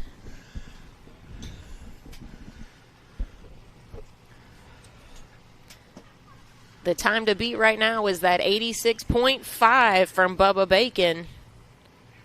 I've got Zach joining me up here in the booth now while Matt goes to get ready.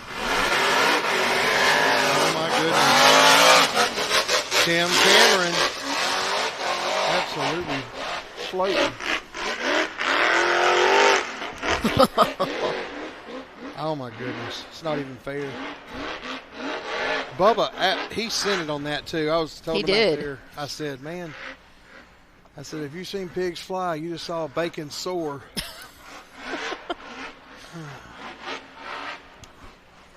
What kind of time do you think we're going to see, Zach? You got any predictions? 85.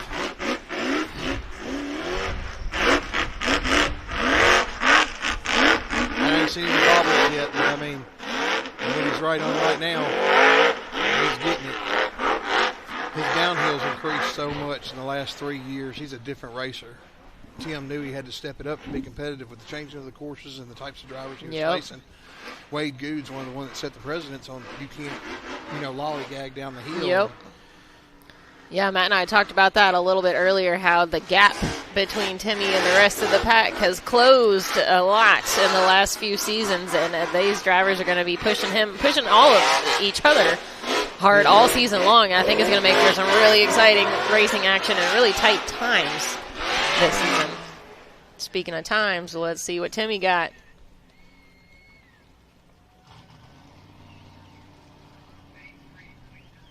Oh, my gosh. 83.049. That is your new leader here on course 1. 83.049? Yep.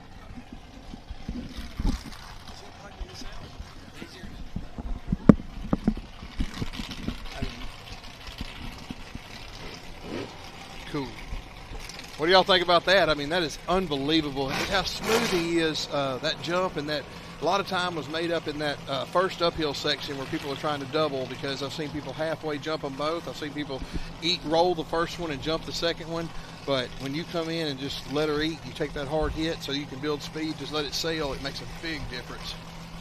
Well, somehow, even though other drivers like Wade and Bubba, they had smooth runs too, but Timmy just manages to pick up those extra seconds somewhere out there. I don't ever know where he's going to find them, but he does. Well, Timmy in an IFS buggy is a game changer anyway. If you think it back a few years ago when he drove Menace, he was gapping people by 6 and 7 seconds on average, and they closed it up, and he switched away from an IFS front end when he was so successful with it. And now he's gone back to it, so a little more seat time, a little more experience. Our numbers are skewed because he took some years off. You say that they're close, but he only raced finals one time 2 years ago, a year ago. So we're seeing him get back in an IFS buggy again, what his most success has come from, and it's going to be awesome. Take a look at our top 5 on the screen now. Timmy taking the lead, followed by Bubba Bacon and then Wade Good, Dan Bowman in 4th, and Cooper Bentley rounding out top 5 currently. We got a few drivers left here for course 1 of the Mickey Thompson Bouncer class.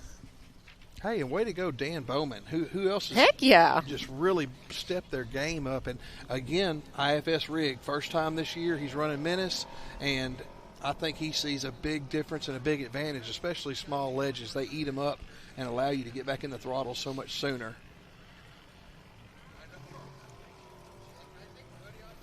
That's an Amsoil representative there, isn't it? Yeah, we've got Nick Reich on the line. Hoping for a slick run. No pun intended.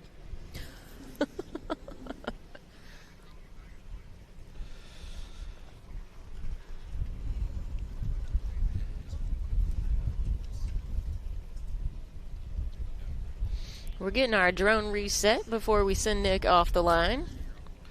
Like I said, if y'all don't know, a lot of respect to Nick. He's making all the races in a couple of series, and he's driving it all the way from Wisconsin.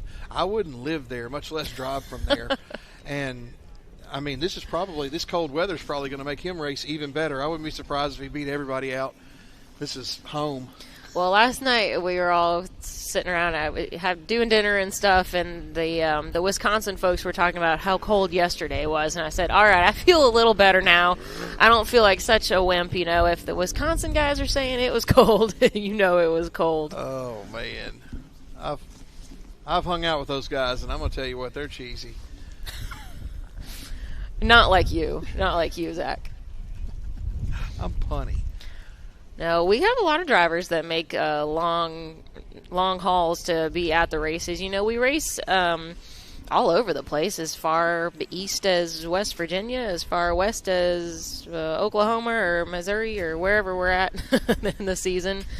And, you know, that adds up to a lot of driving for a lot of our folks, especially if you're a seasoned driver. It's a big commitment, and we appreciate it. We recognize it, and it's part of the sport, and you know, just part of what goes into it. But yeah, it's no small consideration. So, yeah. And Nick, in the start of this year, in February, his first race this year was King of Hammers. So, oof, you think about Wisconsin to Southern California, that's a haul, son.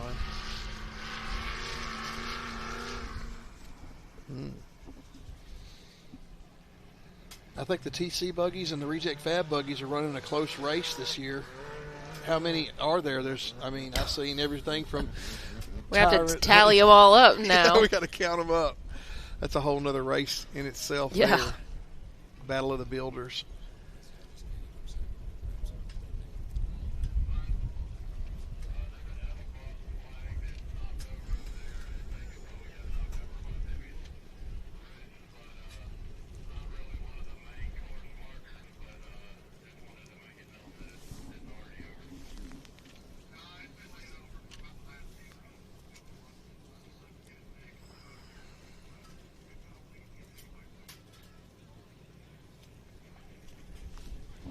Well, Nick is waiting patiently on the line there for his chance at the course. It's going to be tough to beat that 83. Yeah, I mean, Tim didn't leave a lot of seconds out there to be got. His throttle timing was good up the hill. He's back in the acceleration quick. He had good bounces. But I ain't saying it can't be done. There's some turns up there, and that buggy's got a good top speed and RPM range. Yeah, Nick finished second overall for the 2025 season after coming out of his rookie season just the year before. Yeah, Ford power, baby. This is another Ford representative, so if y'all are Ford people, this is your time to make some noise.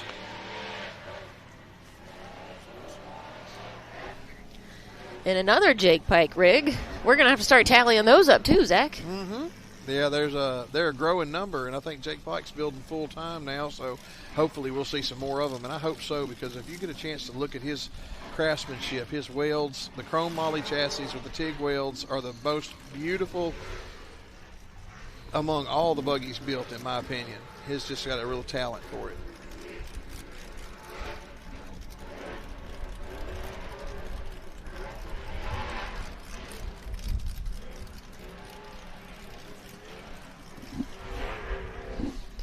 So far, so good. I know Nick had not quite the season opener that he was hoping for at Windrock. When Nick come out with the first Fordzilla, I gave him when Jake come out with it, I gave him a hard time about when he was going to get the rest of the buggy because he kind of chopped it off at the back.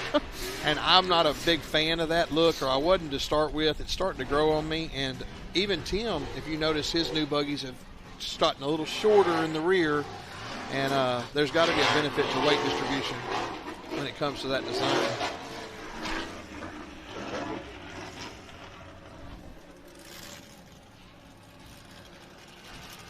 We have any Nick Reich fans out there, y'all?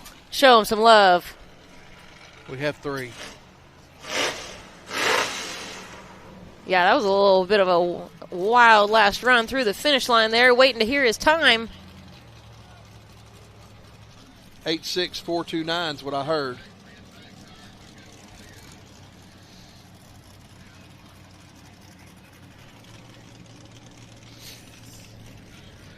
No penalty on the flag because he did clip. He had broken the timer. His run was completed before his back tire went over and hit the flag.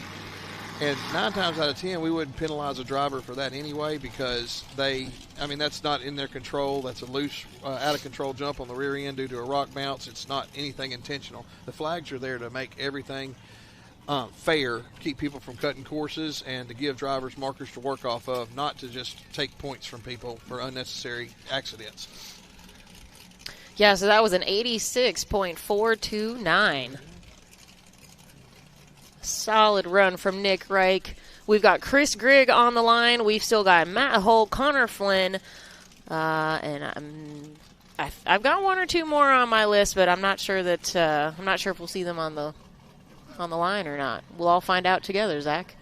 Well, and that's another thing that people don't take into consideration. They tune these buggies under, inside on a dyno under ideal circumstances. And when you get weather like this or quick temperature drops, it changes your air-to-fuel mix ratio. A lot of these buggies have trouble. They're tuned so just exact that the small change doesn't allow them to crank or anything else. You saw that Clay Kaysen had a problem earlier with his. And to maximize horsepower, they have to have them tuned right, but to make them versatile enough to handle the different elements we face.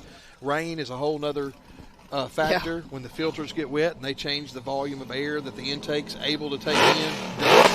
Dust, rain, temperatures, all of it affect them. So on your pretty days when it's 72 degrees and you have a low dust factors when the buggies are running their best, the rest of the time it's a constant battle. I feel the same way about these temperature changes. Yeah, I was in the camper I get this morning. I was in the camper this morning. I was like, I don't want to get out of bed. I'm going to turn the heater way up and make it hot in here, so I want to pull the covers off and get up. So basically, we're all just complicated rock bouncers. Yes. Complicated machinery. Yes. I'm so out of date, it's not funny. Hey, as long as you're still running. I need a rebuild. Getting those flags reset, guys, before we send Chris. Now you got a whole nother builder coming out on you. WOD, Wide Open Designs. Yeah. From Murfreesboro, Tennessee, right down the road from me, Zach. Exactly. Literally 10 minutes. And they've been building buggies for a long time, and they have some of the prettiest chassis as far as their lines are pretty.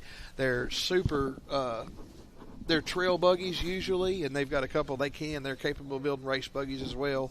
Hadn't seen a lot of success. I know West Keene races one. Rocket Ship, yep. And the Rocket Ship, Redneck Rocket Ship, and then this one here, but those are probably your most known in the race circuit.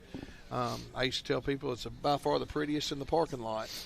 And but Chris yeah, they're Grigg, good-looking rigs, and Wide Open Design did a lot of work over the years on the Avenger for us, too. They didn't build the chassis, but did some other stuff for us, so definitely Adam and his crew do some good stuff there. Now Chris runs a big old supercharger, so he's got that instant power, and he's got a lot of horse pressure. It makes for a really fun run to watch. He's made some really good saves, too, over the years. Yeah. Yes. He had to take most of the season off last year. He had some cardiac problems. But, I think he's a product tester for Philip Morris, so that adds up.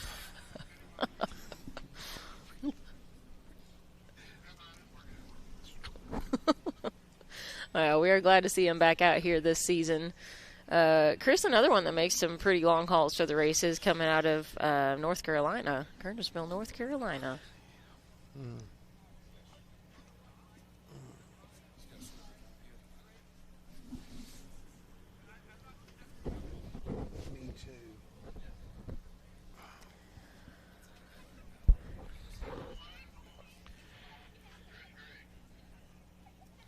right.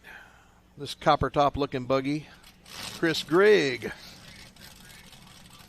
Send it.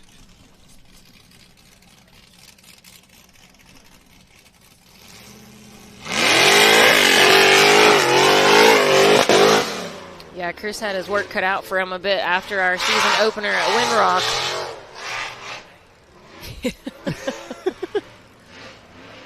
Yeah, he had blown a tranny. He said it wasn't his first one. And, I mean, you go out here with this hard hits, you can't be surprised. You get a lot of trouble with that.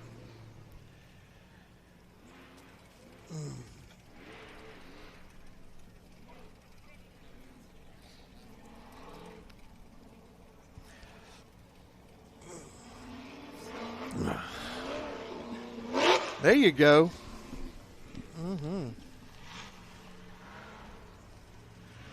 All right, now, when he makes his way up the hill, you're going to listen to that motor. Like I said, that supercharger, he's got direct power, and he needs to keep momentum.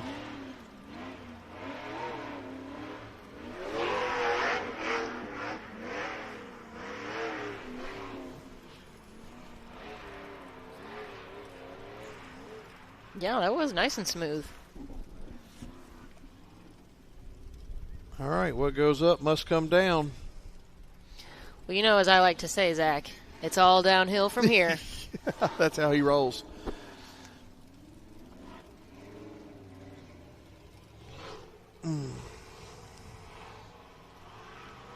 Windrock 2 years ago, he had a roll at the end of the last hill, and then he uprighted himself by bouncing off of a tree. It was epic.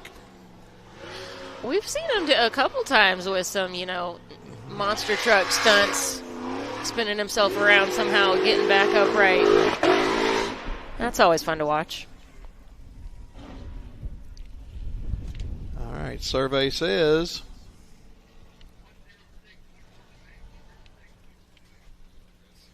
106.428 for Chris Grigg. And that means we've got none other than Matt Holt sitting in the race line starting gate. all right, the reason that most of us are here, my buddy, my friend, my mentor, and quickly turning into my hero, Matt Holt. His run looks a lot like the other guys, just a little slower, but his consistency is getting better, and he's starting to hit and take chances. I'm really proud of him, and he's finally found his comfort zone in a buggy he's been driving for 6 or 7 years. I think we've been seeing a new side of Matt coming out in the last few hills that he's been on. It took some work. Some of your sweet encouragement. I never gave Zach. up on Matt. I never gave up on Matt. I knew that someday he would find the fortitude. Let's go, Matt. I know. Matt's got a sharp-looking new wrap on there for the season. It looks like his old wrap. Oh, it's black instead of white now. Zach, Not any bigger. you got to pay attention. It's the little details. You're right.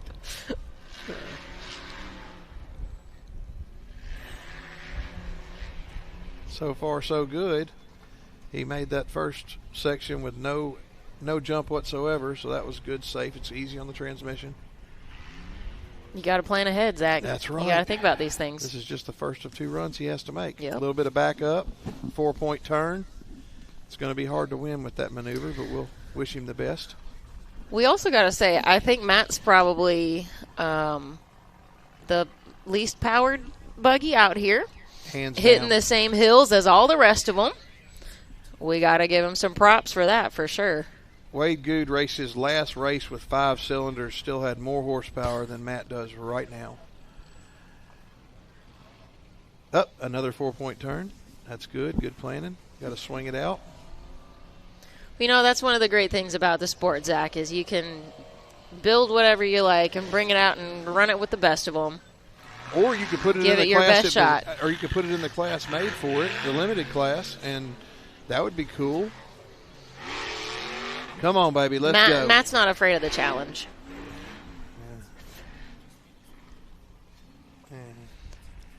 All right, let's see how he handles the Edelbrock edges now.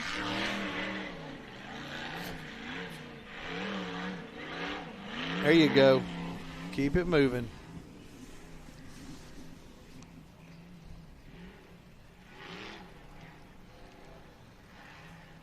I think he's still one of the only rock bouncers that has a winch. Yeah, you never know when that would come in handy. You're right. All right. Real easy now. Like you're not even racing. Yeah. Just whoop. Easy. A lot of brake. There you go. There you go. Don't want to spill your drink.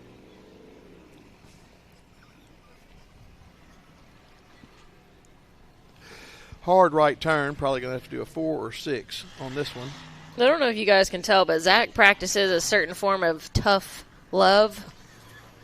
That's his love language. That's how he encourages others. He just beat Daniel Heckley right there.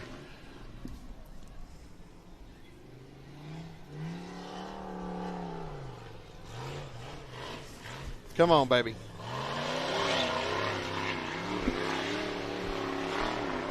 I think it's good that we have this, comparison. We see them, all these other buggies hit it so fast. 177.103 for Matt Holt. Not too bad. Good job. And we got to see those ledges in slow-mo, so that was cool.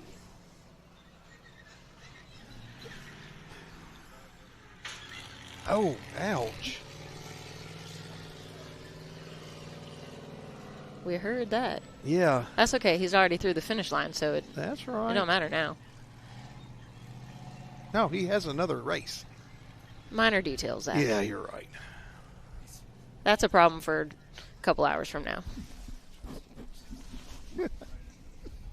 Looks like we got Connor Flynn on the line now. Here we go. And Bullzilla. This young man is, he started racing with us when he was 16 or whatever. He's been doing really good. Bullzilla buggy, super capable. I've always liked the way the suspension works on it. It's got, like he's riding a cloud most of the time. Let's go.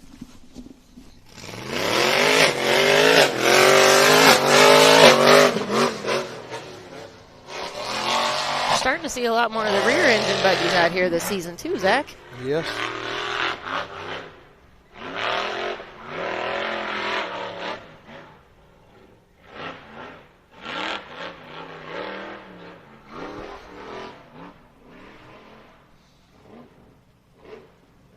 All right, Connor, I think you're the finale, so you need to really let her eat.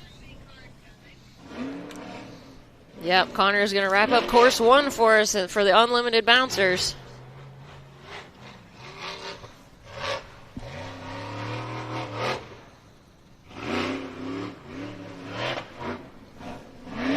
Oh. Uh-oh.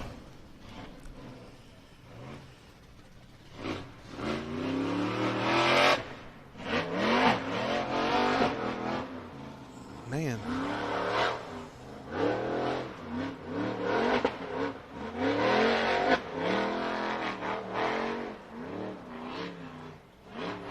He's got enough belly clearance. I thought he could have pulled through that ledge, but needed a little more whoop-ow.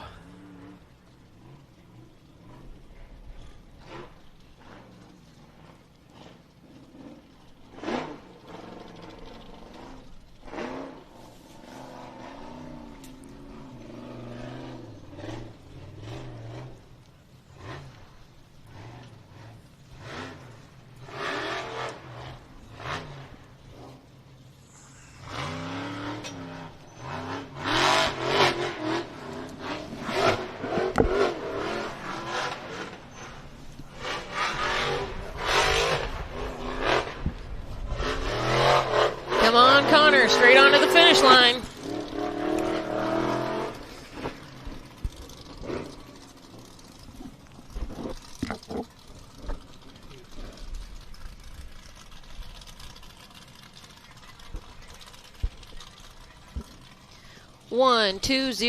.892 for Connor Flynn.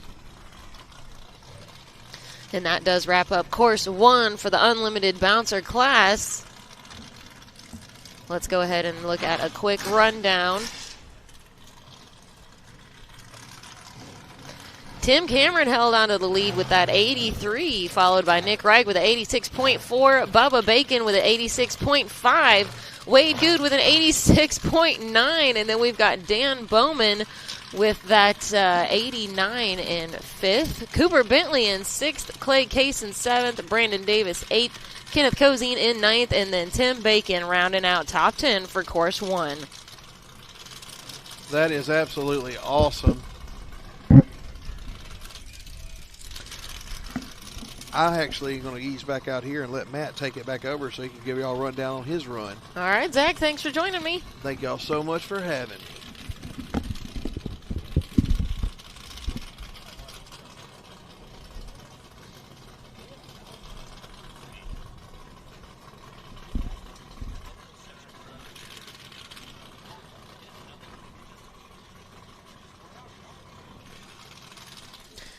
And that means we are ready to move on to course 1 for the limited bouncer class.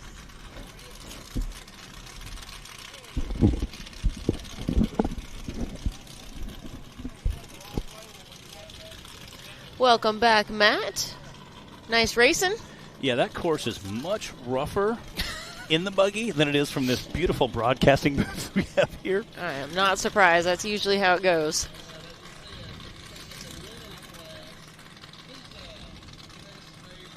Going to kick off our limited bouncer class here. Dustin Carter has just, this buggy is beautiful. For those of you who have never seen it in person, I love his fun colors.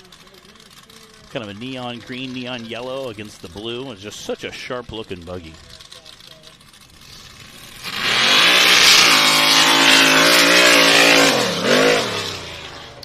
Yeah, Dustin finished second overall for the 2025 season in the limited class. Just a reminder, our limited class does run the same courses as the unlimited class. Yeah. They just have a few restrictions in there to, it was just kind of to open up the door to guys who maybe already had a rig built, that, you know, weren't quite ready to jump in with the unlimited class, but still wanted to get it out on the racetrack. And so last year was our first season running the limited, and here we are once again. I think we're going to see some new buggies out here in the limited class this year, too. I think so.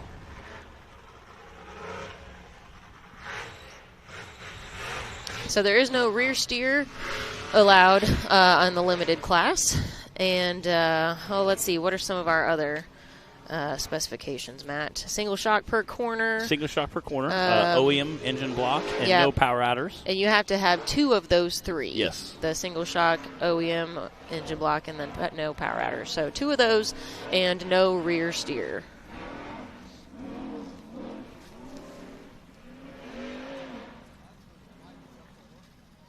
Again, those last couple rocks are just so rough.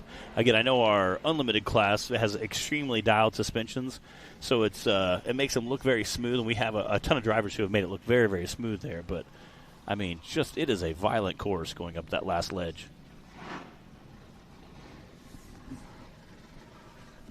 And you can see them coming on those last big gnarly ledges there before you loop around on those RCV rocks.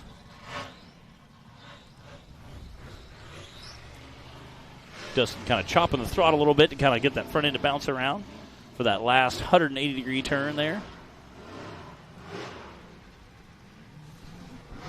It is a fun course, but it's definitely suspension heavy.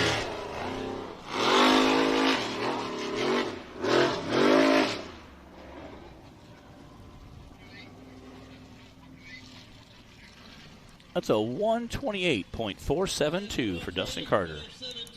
Nice run. Yeah, nice run. Again, he has a very pretty buggy. That's a very cool color. I love it.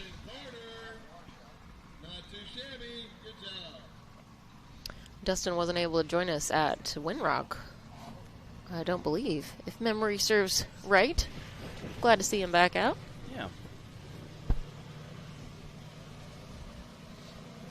Yeah, when you're out there in the starting gate, the breeze is pretty windy out there. A little chilly.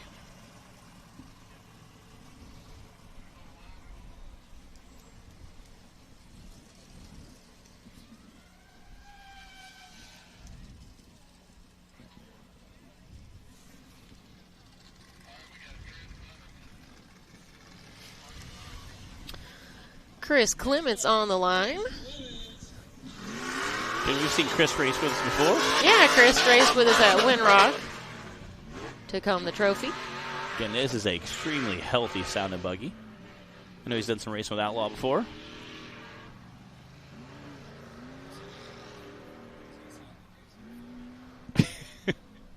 Our production let us know it is 44 degrees outside. Feels like it's 39. If you're in the wind, it feels about 12. If you guys are nice and cozy inside watching at home, that gives you a little bit of an idea of the temperatures out here today. We are enjoying the sunshine, however. Yes. Yesterday was not sunny, and the cold was felt much worse. Yeah, it felt much worse yesterday. I'm not going to complain. He has a nice, smooth run going here. Making that 180-degree hairpin turn for launching up these big ledges here. And again, you want to keep your momentum going, but right as the back tires kind of crest, almost letting off the gas, kind of tapping the brake, kind of dragging that back axle, bringing that front end down kind of gently. Oh, no. Uh-oh. Oh. Ooh. That is not a dang it situation there. We appreciate it. Fortunately. It was close, though. It was close. Again, doing some acrobatic driving.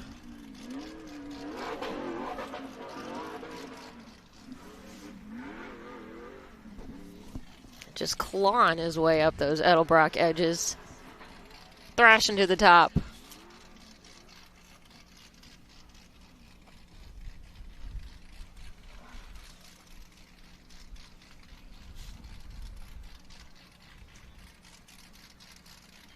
Again, that's a pretty gnarly ledge, and the farther you go left on it, more to the passenger side, it gets pretty steep pretty fast. So you can see a lot of guys hanging to that tree on that right side there.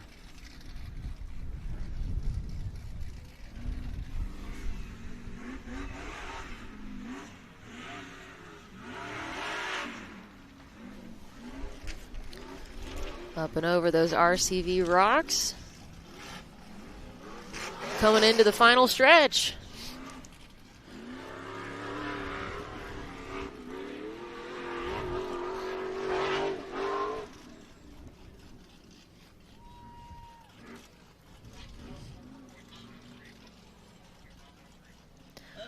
.593 for Chris Clements.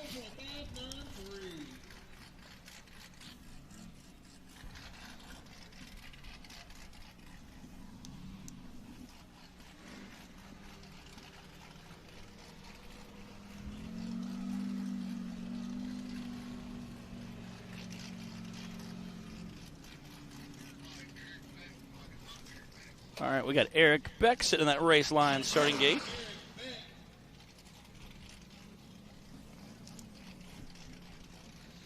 I believe that Eric is going to be the last of our limited class. If you're just joining us here on Hillside Live, we just wrapped up Course 1 for the unlimited bouncers, and we are winding through our limited bouncer class now. We've still got our UTV teen class and UTV youth classes to run their first courses before we take a short break and then run it back for Course 2 for everybody. Yeah, they were out, seeing a handful of those out pre-running this morning, getting the course dialed in. I'll say Eric pulled in with us late last night. Got chalked in a little bit. He's been racing with us for a few years, on and off. I think I met him for the first time at West Virginia. He has an off-road shop not too far from there. His buggy has a teal panel on it, so I kind of noticed a little bit, you know. Matt homed in on it. It was like... Your teal radar went off. My teal radar. Come on, get up there. There we go. Again, after that, there's just a bunch of like 2-foot, 3-foot steps there. This last section's kind of rough. You've seen a lot of guys kind of hanging to that far, far left side. Well, this buggy doesn't look like it has a ton of belly clearance either. Yeah. It's pretty low slung. So and right before we made that turn, you could see some green tape they put up. And let's let us drivers know where to turn at. Because this is a very long course with a lot of turns. So having a little help on course is very appreciative. So shout out to Clyde and Bill and a handful of the guys out there making sure the course is very well marked so we don't get lost or blazing by stuff.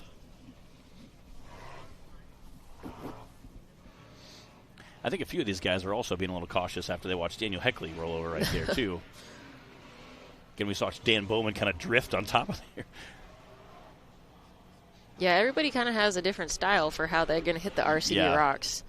Some of them you can tell they're thinking, I'm not getting stuck. Yeah. Yeah. Some are just kind of easing over them. And Eric Beck is through the finish line. That's a 128.167 for Eric Beck. Ooh, Eric Beck took the lead, but just barely because Dustin Carter had a 128.4. Eric with that 128.1. And then we had Chris Clemens rounding out the 3 with that 144. So that does conclude course 1 for the limited bouncer class. Heck yeah. We're going to take a quick commercial break, and we're going to come back, and we'll start our teen and youth right after that. Again, like I said, we have all of course 2 for the bouncers and the UTV bounty class, but we're going to do our teen and youth class, which are always so much fun to watch. Don't miss that action right after this. This broadcast of the National Rock Racing Association is brought to you by Amsoil, Raceline Wheels, RCB Performance Products, and Yukon Gear and Axle. Whatever you drive, however you drive, Amsoil specially engineers lubricants to maximize power, performance, and protection in your vehicle. Our Shop by Vehicle tool takes the guesswork out of picking the right oil and filter for your vehicle. Then choose the best product and packaging option for you and get everything you need to complete the job shipped right to your door for the protection you demand and the performance you deserve. Shop by Vehicle at amsoil.com. The Mickey Thompson Premium Mud Terrain is on the road and full of undisputed attitude. The Baja Boss MT. No compromises, ever. We are purpose-built tires for truck and Jeep enthusiasts everywhere. All mud tires are not created equal, and here's the proof. Powerfly XD construction, asymmetrical tread design, extreme side biters, and more. Find your tire size today at MickeyThompsonTires.com.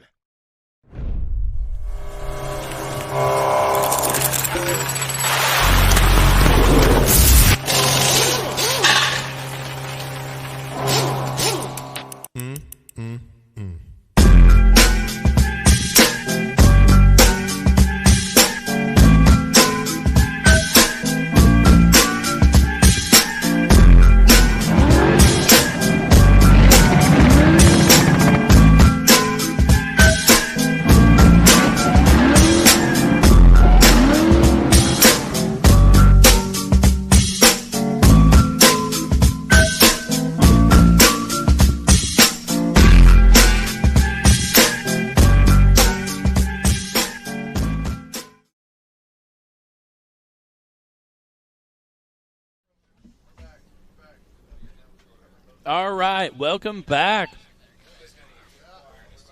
We are back here at the National Rock Racing. Going to get day 2 of our second course here at Wildcat Off-Road Park in East Bernstadt, Kentucky. Looks like we're getting ready to kick off our teen class. Again, we got the course clear. We just wrapped up our UTV bounty, kicked us off for the day. Then we had the limited and unlimited bouncers.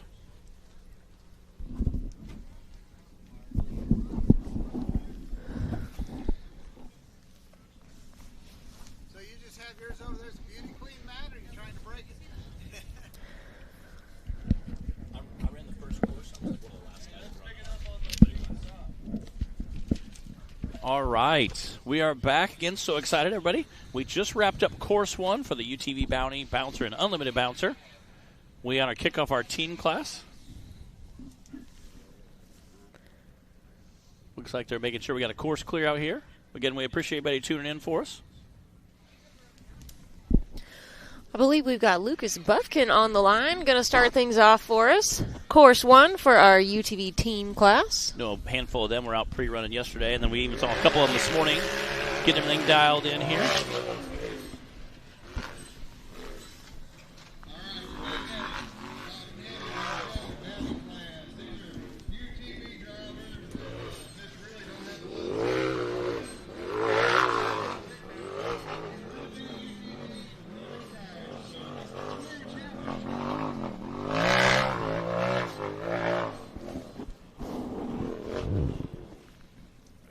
teen class has a handful of our youth drivers in it that have graduated up. I know some of them waited until they timed out by age. Other ones have actually moved up early, depending on what course they're going to run. Yeah. Yeah, it's been fun watching the teens. Last season. Wow. Was our first time having the teen class. Teen/amateur, we call it. So we really wanted to bridge the gap for our youth drivers that were aging out of the youth class, but maybe weren't quite ready to jump in any of the other classes yet.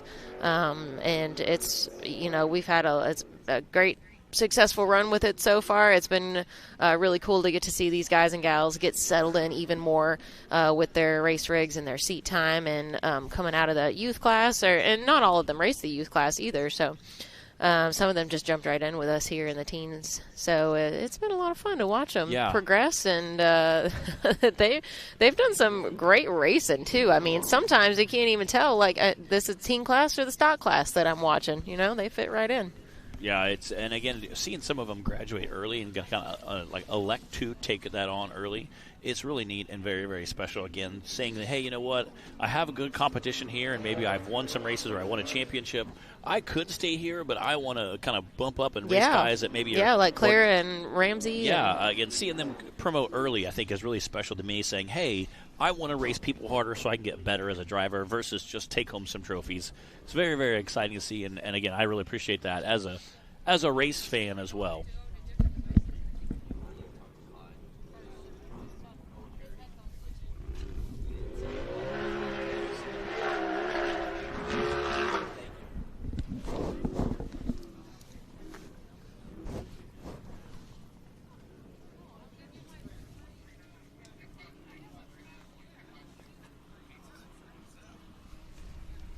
$139.656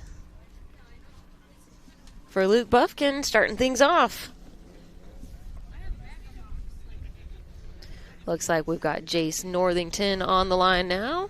I was heckling him last night at dinner, talking like, "Oh, you let your sister beat you again, huh, buddy?" So when I saw his sister this morning, I was like, "Hey, he was talking mad trash." And he's like, "No, I wasn't.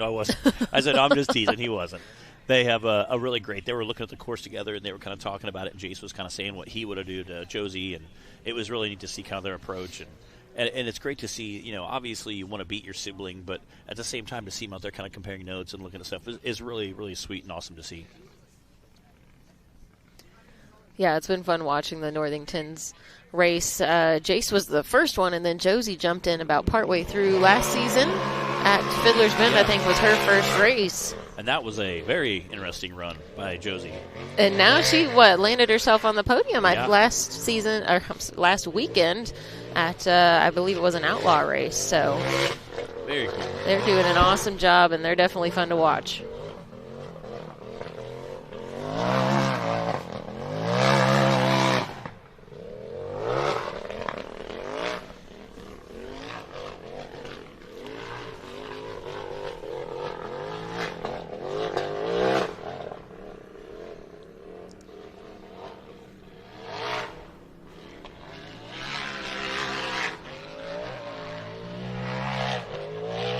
This is Jace's second season racing with us. He says he got into it by watching a few friends race.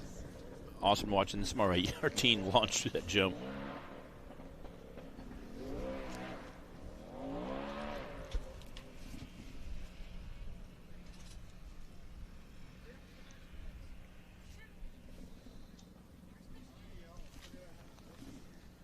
Well, I don't know if he's popped out of gear. I hear it revving, so it looks like it might have popped out of gear.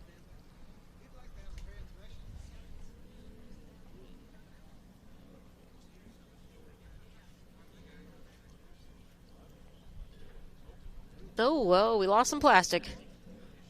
That's all right. He's just a little weight reduction. Yeah, I was just about to say that. A little weight reduction. These are race cars. We're trying to lighten them up, make them go fast.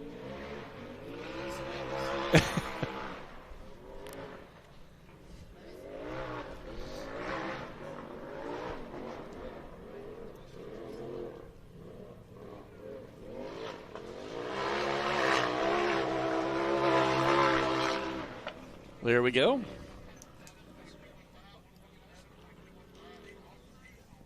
That's a 117.215 for Jace Northington. I heard the course workers talking about getting the plastic off the track. I don't think it would damage any of the vehicles out there racing, but it's always nice to not have debris when Better you're safe than sorry. not have debris in the course when you're trying to race.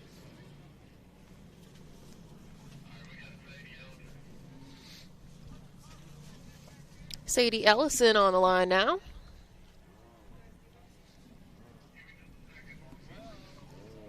They're going to go get that piece of plastic before we send Sadie.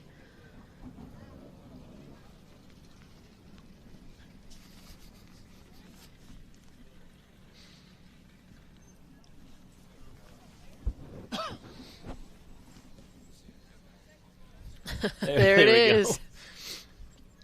Shout out to our course workers out there.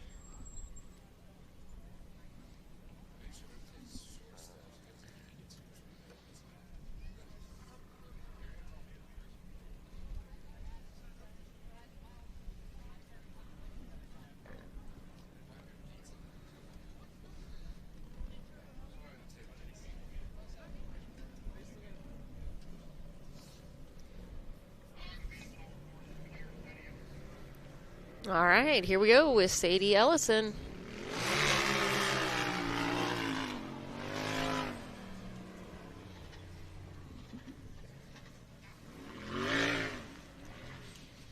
Part of that Ellison Racing crew. We have a handful of them out here this weekend, racing some different vehicles. I love their red paint scheme. That's kind of their choice color to be.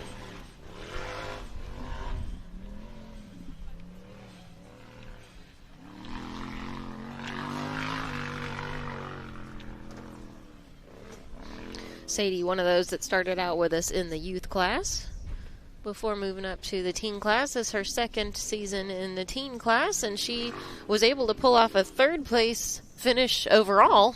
Heck yeah. For the 2025 season. Whoa, launching up in there.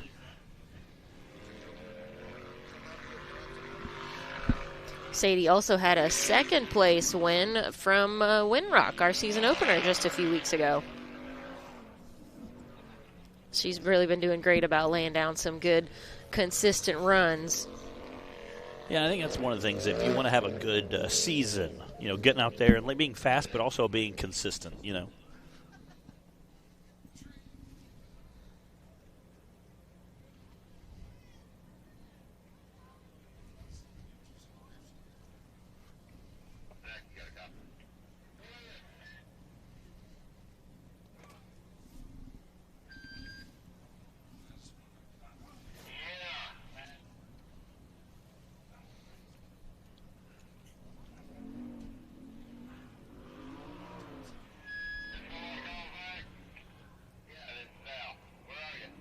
There we go.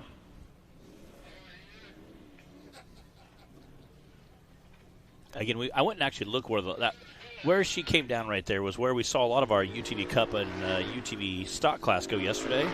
And I went and looked at it, and there are several ledges there.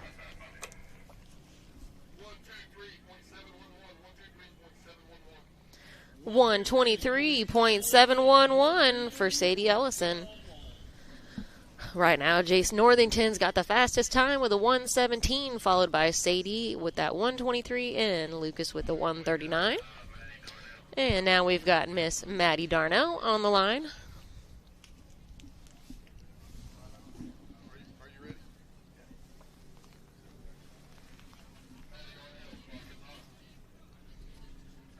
All right, Maddie Darnell, clock is hot. Let's see a black sharp rig with a little teal in the cage there. We saw David Darnell do some racing with us yesterday. That Darnell racing team.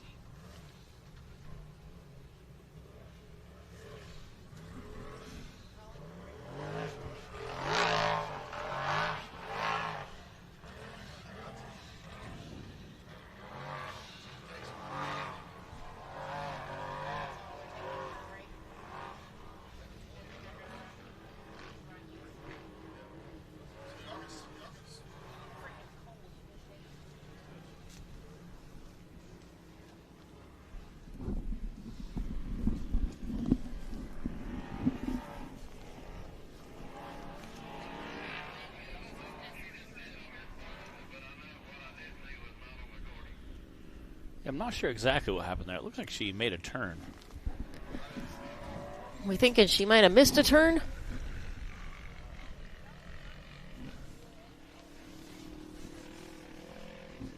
What good news is we have course officials scattered out over the course. They can help us make sure we keep everybody going the right direction, which, again, with a lot of the turns these drivers are making, with all of the classes, it's sometimes...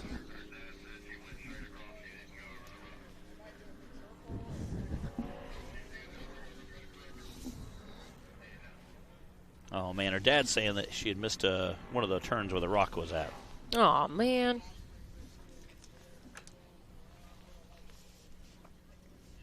And right there, about halfway down those trees, you can see they're running through. There's a kind of a ledge, kind of kicks them up. Again, a great run by Maddie Barnell there. Unfortunately, had missed a turn, so not going to get any points for that run, which stinks. But again, Maddie, one of our veteran drivers in our teen class. Yeah, that was still a great run, Maddie. And there's always course 2. Yeah. But we do hate to see anybody getting lost out on course. We've got Clara Hoback now, and this is not the rig that she's used to driving. Her dad, Justin, racing in the stock class yesterday, broke a drive shaft. So This is Robert Trainer's UTV that he was kind enough to loan her for her race today. And then I believe she's got Brantley Havens riding along with her in there. Very cool. I'm sure they are having a blast right now. She was down here doing a few practice laps this morning.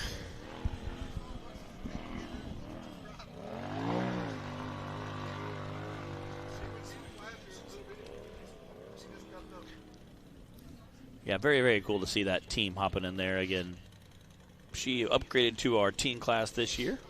So this is a little bigger rig. She went from a 170 to this. So again, that is a massive jump in horsepower. Yeah, Clara did a great job racing several years in the youth class, and even though she didn't age out of it yet, she decided that she was ready for the challenge of moving up to the teen class. Her little brother Collier still races in the youth class. And then we saw Justin, her dad, race yesterday in the stock class, and he's working on building the bouncer right now. So Hoback Racing Team representing across the board.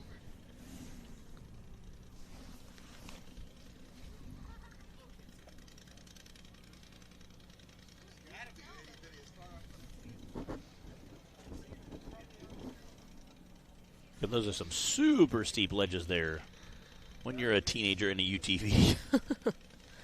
Or when you're an adult in a UTV. It really Either is. way. Yeah. Yeah. Yeah, if you're an adult going down in pretty much anything, they're big. The bouncers do have much bigger shocks and tires, so it's not as bad, but in a UTV, I'm sure that's pretty sketchy. You see Brantley in there helping her make sure she makes the right turn. He's pointing the way. Yeah, I could almost take that in some of the runs with I'm in the bouncer, like somebody going, hey, right, left. Like I said, Clyde luckily does a great job of putting tape up where we're supposed to turn, which really helps out on some of those longer runs. After about your 37th turn, you're like, is it right or left? Good job, Clara. That's a 142.172 for Miss Clara Holback. Awesome job for her, again, like I said, graduating early to that teen class. Very cool to see. And having to drive a loaner rig today. It's true. Again, shout out to Robert Trainer for being like, yeah, hop in mine. That trainer people are pretty awesome. He still has one of the greatest trolls online ever. Well, I was doing a live stream one time, and the live feed wasn't going well. It was kind of glitchy, and he said, man, open a window, let some Wi-Fi in, Matt. And I laughed so hard. I was like, that has to, he was just being encouraging. It wasn't like he was putting me down, All right, while we get our course clear, we're going to take a quick commercial break, and we've got tons of teen racing action right after this.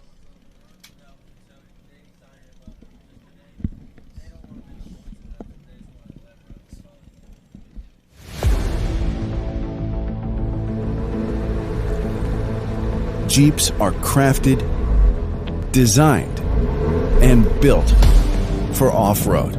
But what if you give them more power, torque, capability. Edelbrock's newest supercharger system for JL, JT, and JK Jeeps gives you the edge you've been looking for.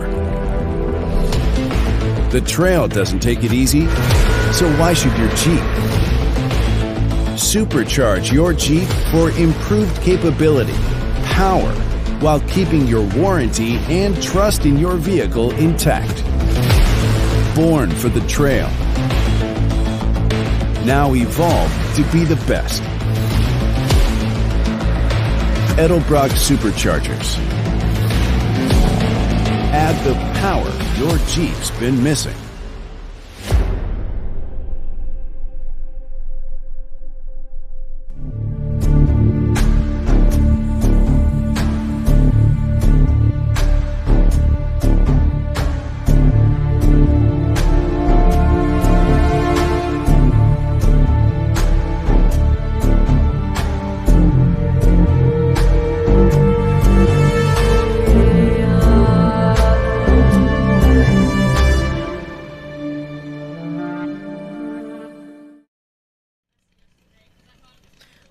Folks, we are back, and we were just talking about the Trainer family. So speaking of, we've got Ramsey Trainer on the line.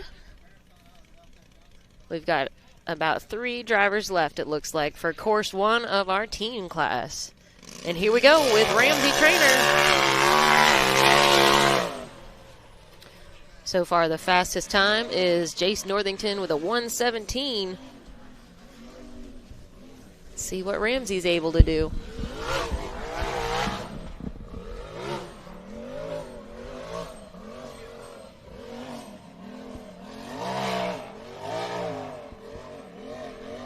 You can see that buggy kind of bouncing side to side there, heading up those kind of ruts are getting a little bit deeper.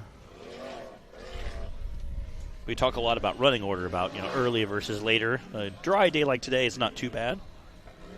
You can go about any place and still be fine.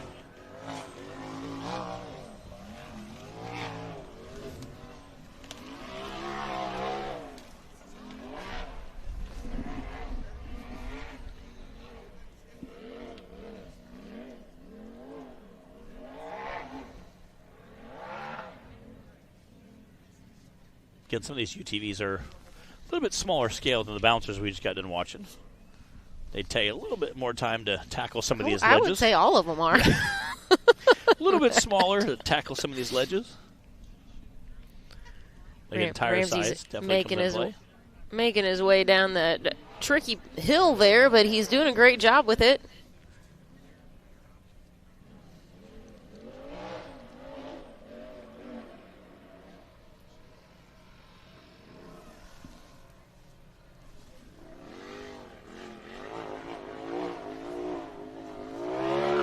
There we go. Nice. 1:00.304 Wow. for Ramsey Trainer. That is our fastest time so far on course 1 for the teen class. Heck yeah. Let's go, Ramsey Trainer.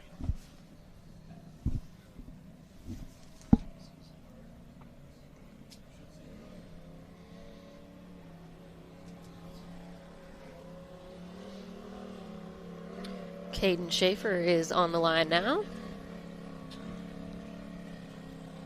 Before we send him, we've got our top 5 to look at here. Ramsey Trainer moving into the lead, followed by Jace Northington, Sadie Ellison, Lucas Buffkin, and Clara Hoback.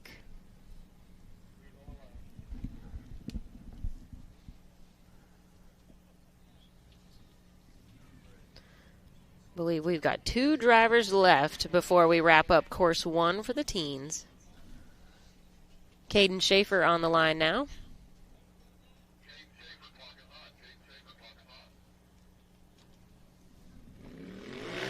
All right, clock is hot. Here we go.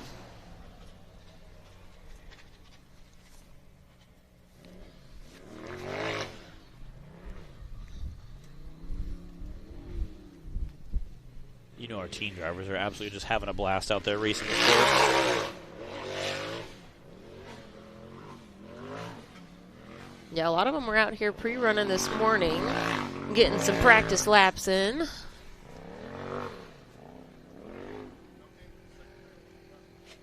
They're all doing a great job with it.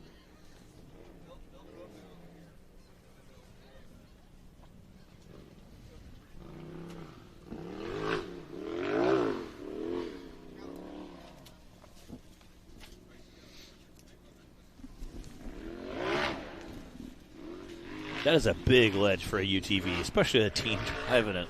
I mean, they are doing an awesome job out here this weekend. The Schaefers come from Ohio to race with us. This is Caden's second year racing. He also races dirt bikes. Heck yeah.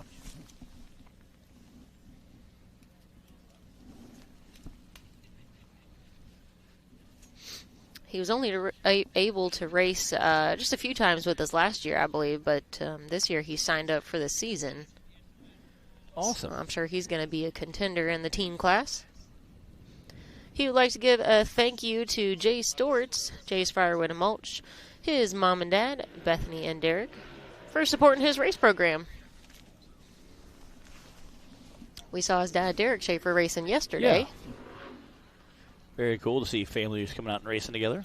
Yeah, he said his dad's been racing since 2021, and that's what got Caden into it.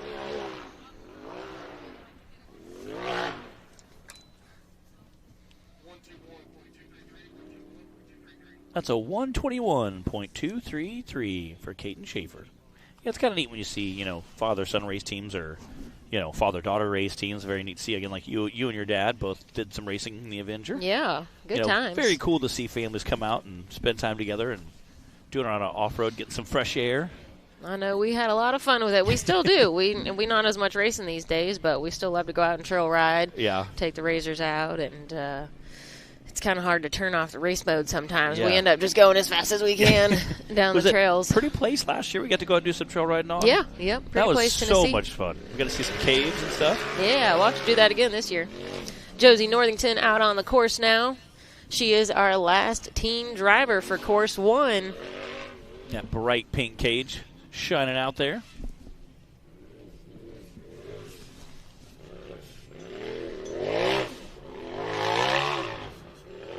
Josie's coming off a win from the Outlaw Series race last weekend. Heck yeah. I think I saw that on Facebook. I'm sure she's feeling pretty good about that. Yeah, I think she podiumed with us in Alabama last year.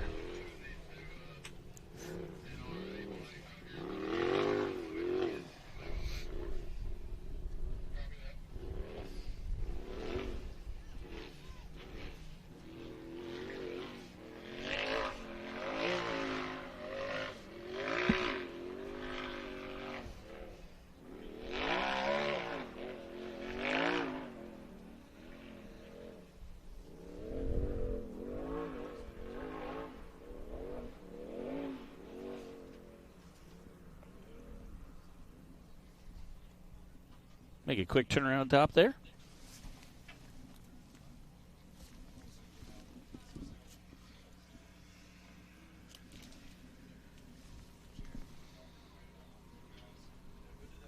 Okay, and you can see how just violent that buggy is bouncing up and down through that rock section. I mean, we really are utilizing all of this Mickey Thompson Mountain this weekend.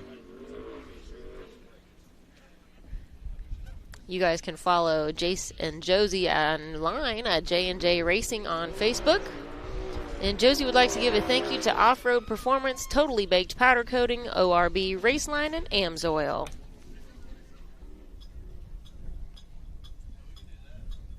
And that's a 110.874 for Josie Northington. And that does wrap up Course 1 for our UTV teen class. I'll give you guys a rundown. Ramsey Trainer had the fastest time with that 100, followed by Josie Northington.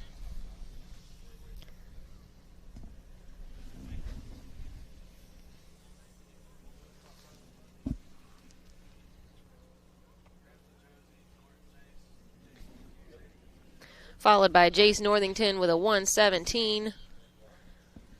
Then we've got Caden Schaefer in 4th place with that 121, and Sadie Ellison rounding out top 5 with her 123. Well done to our teen class for some great racing. And we are going to take a break now and wrap things up. It's time for our youth class to get set up. Yeah. And do a little practicing out here. So we're going to go ahead and shut things down and get refigured out here for the youth class. So we'll see you guys again in maybe 15, 20 minutes or so. So don't go too far. Go grab a little lunch and then come on back and join us for the rest, the second half of our day of racing here at Wildcat. We'll see you guys in just a few. If Amsoil products are engineered for this kind of punishment, you can trust them in your garage. Shop by vehicle to find everything you need for your ride. Get the protection you demand and performance you deserve with fast, free shipping from Amsoil.com.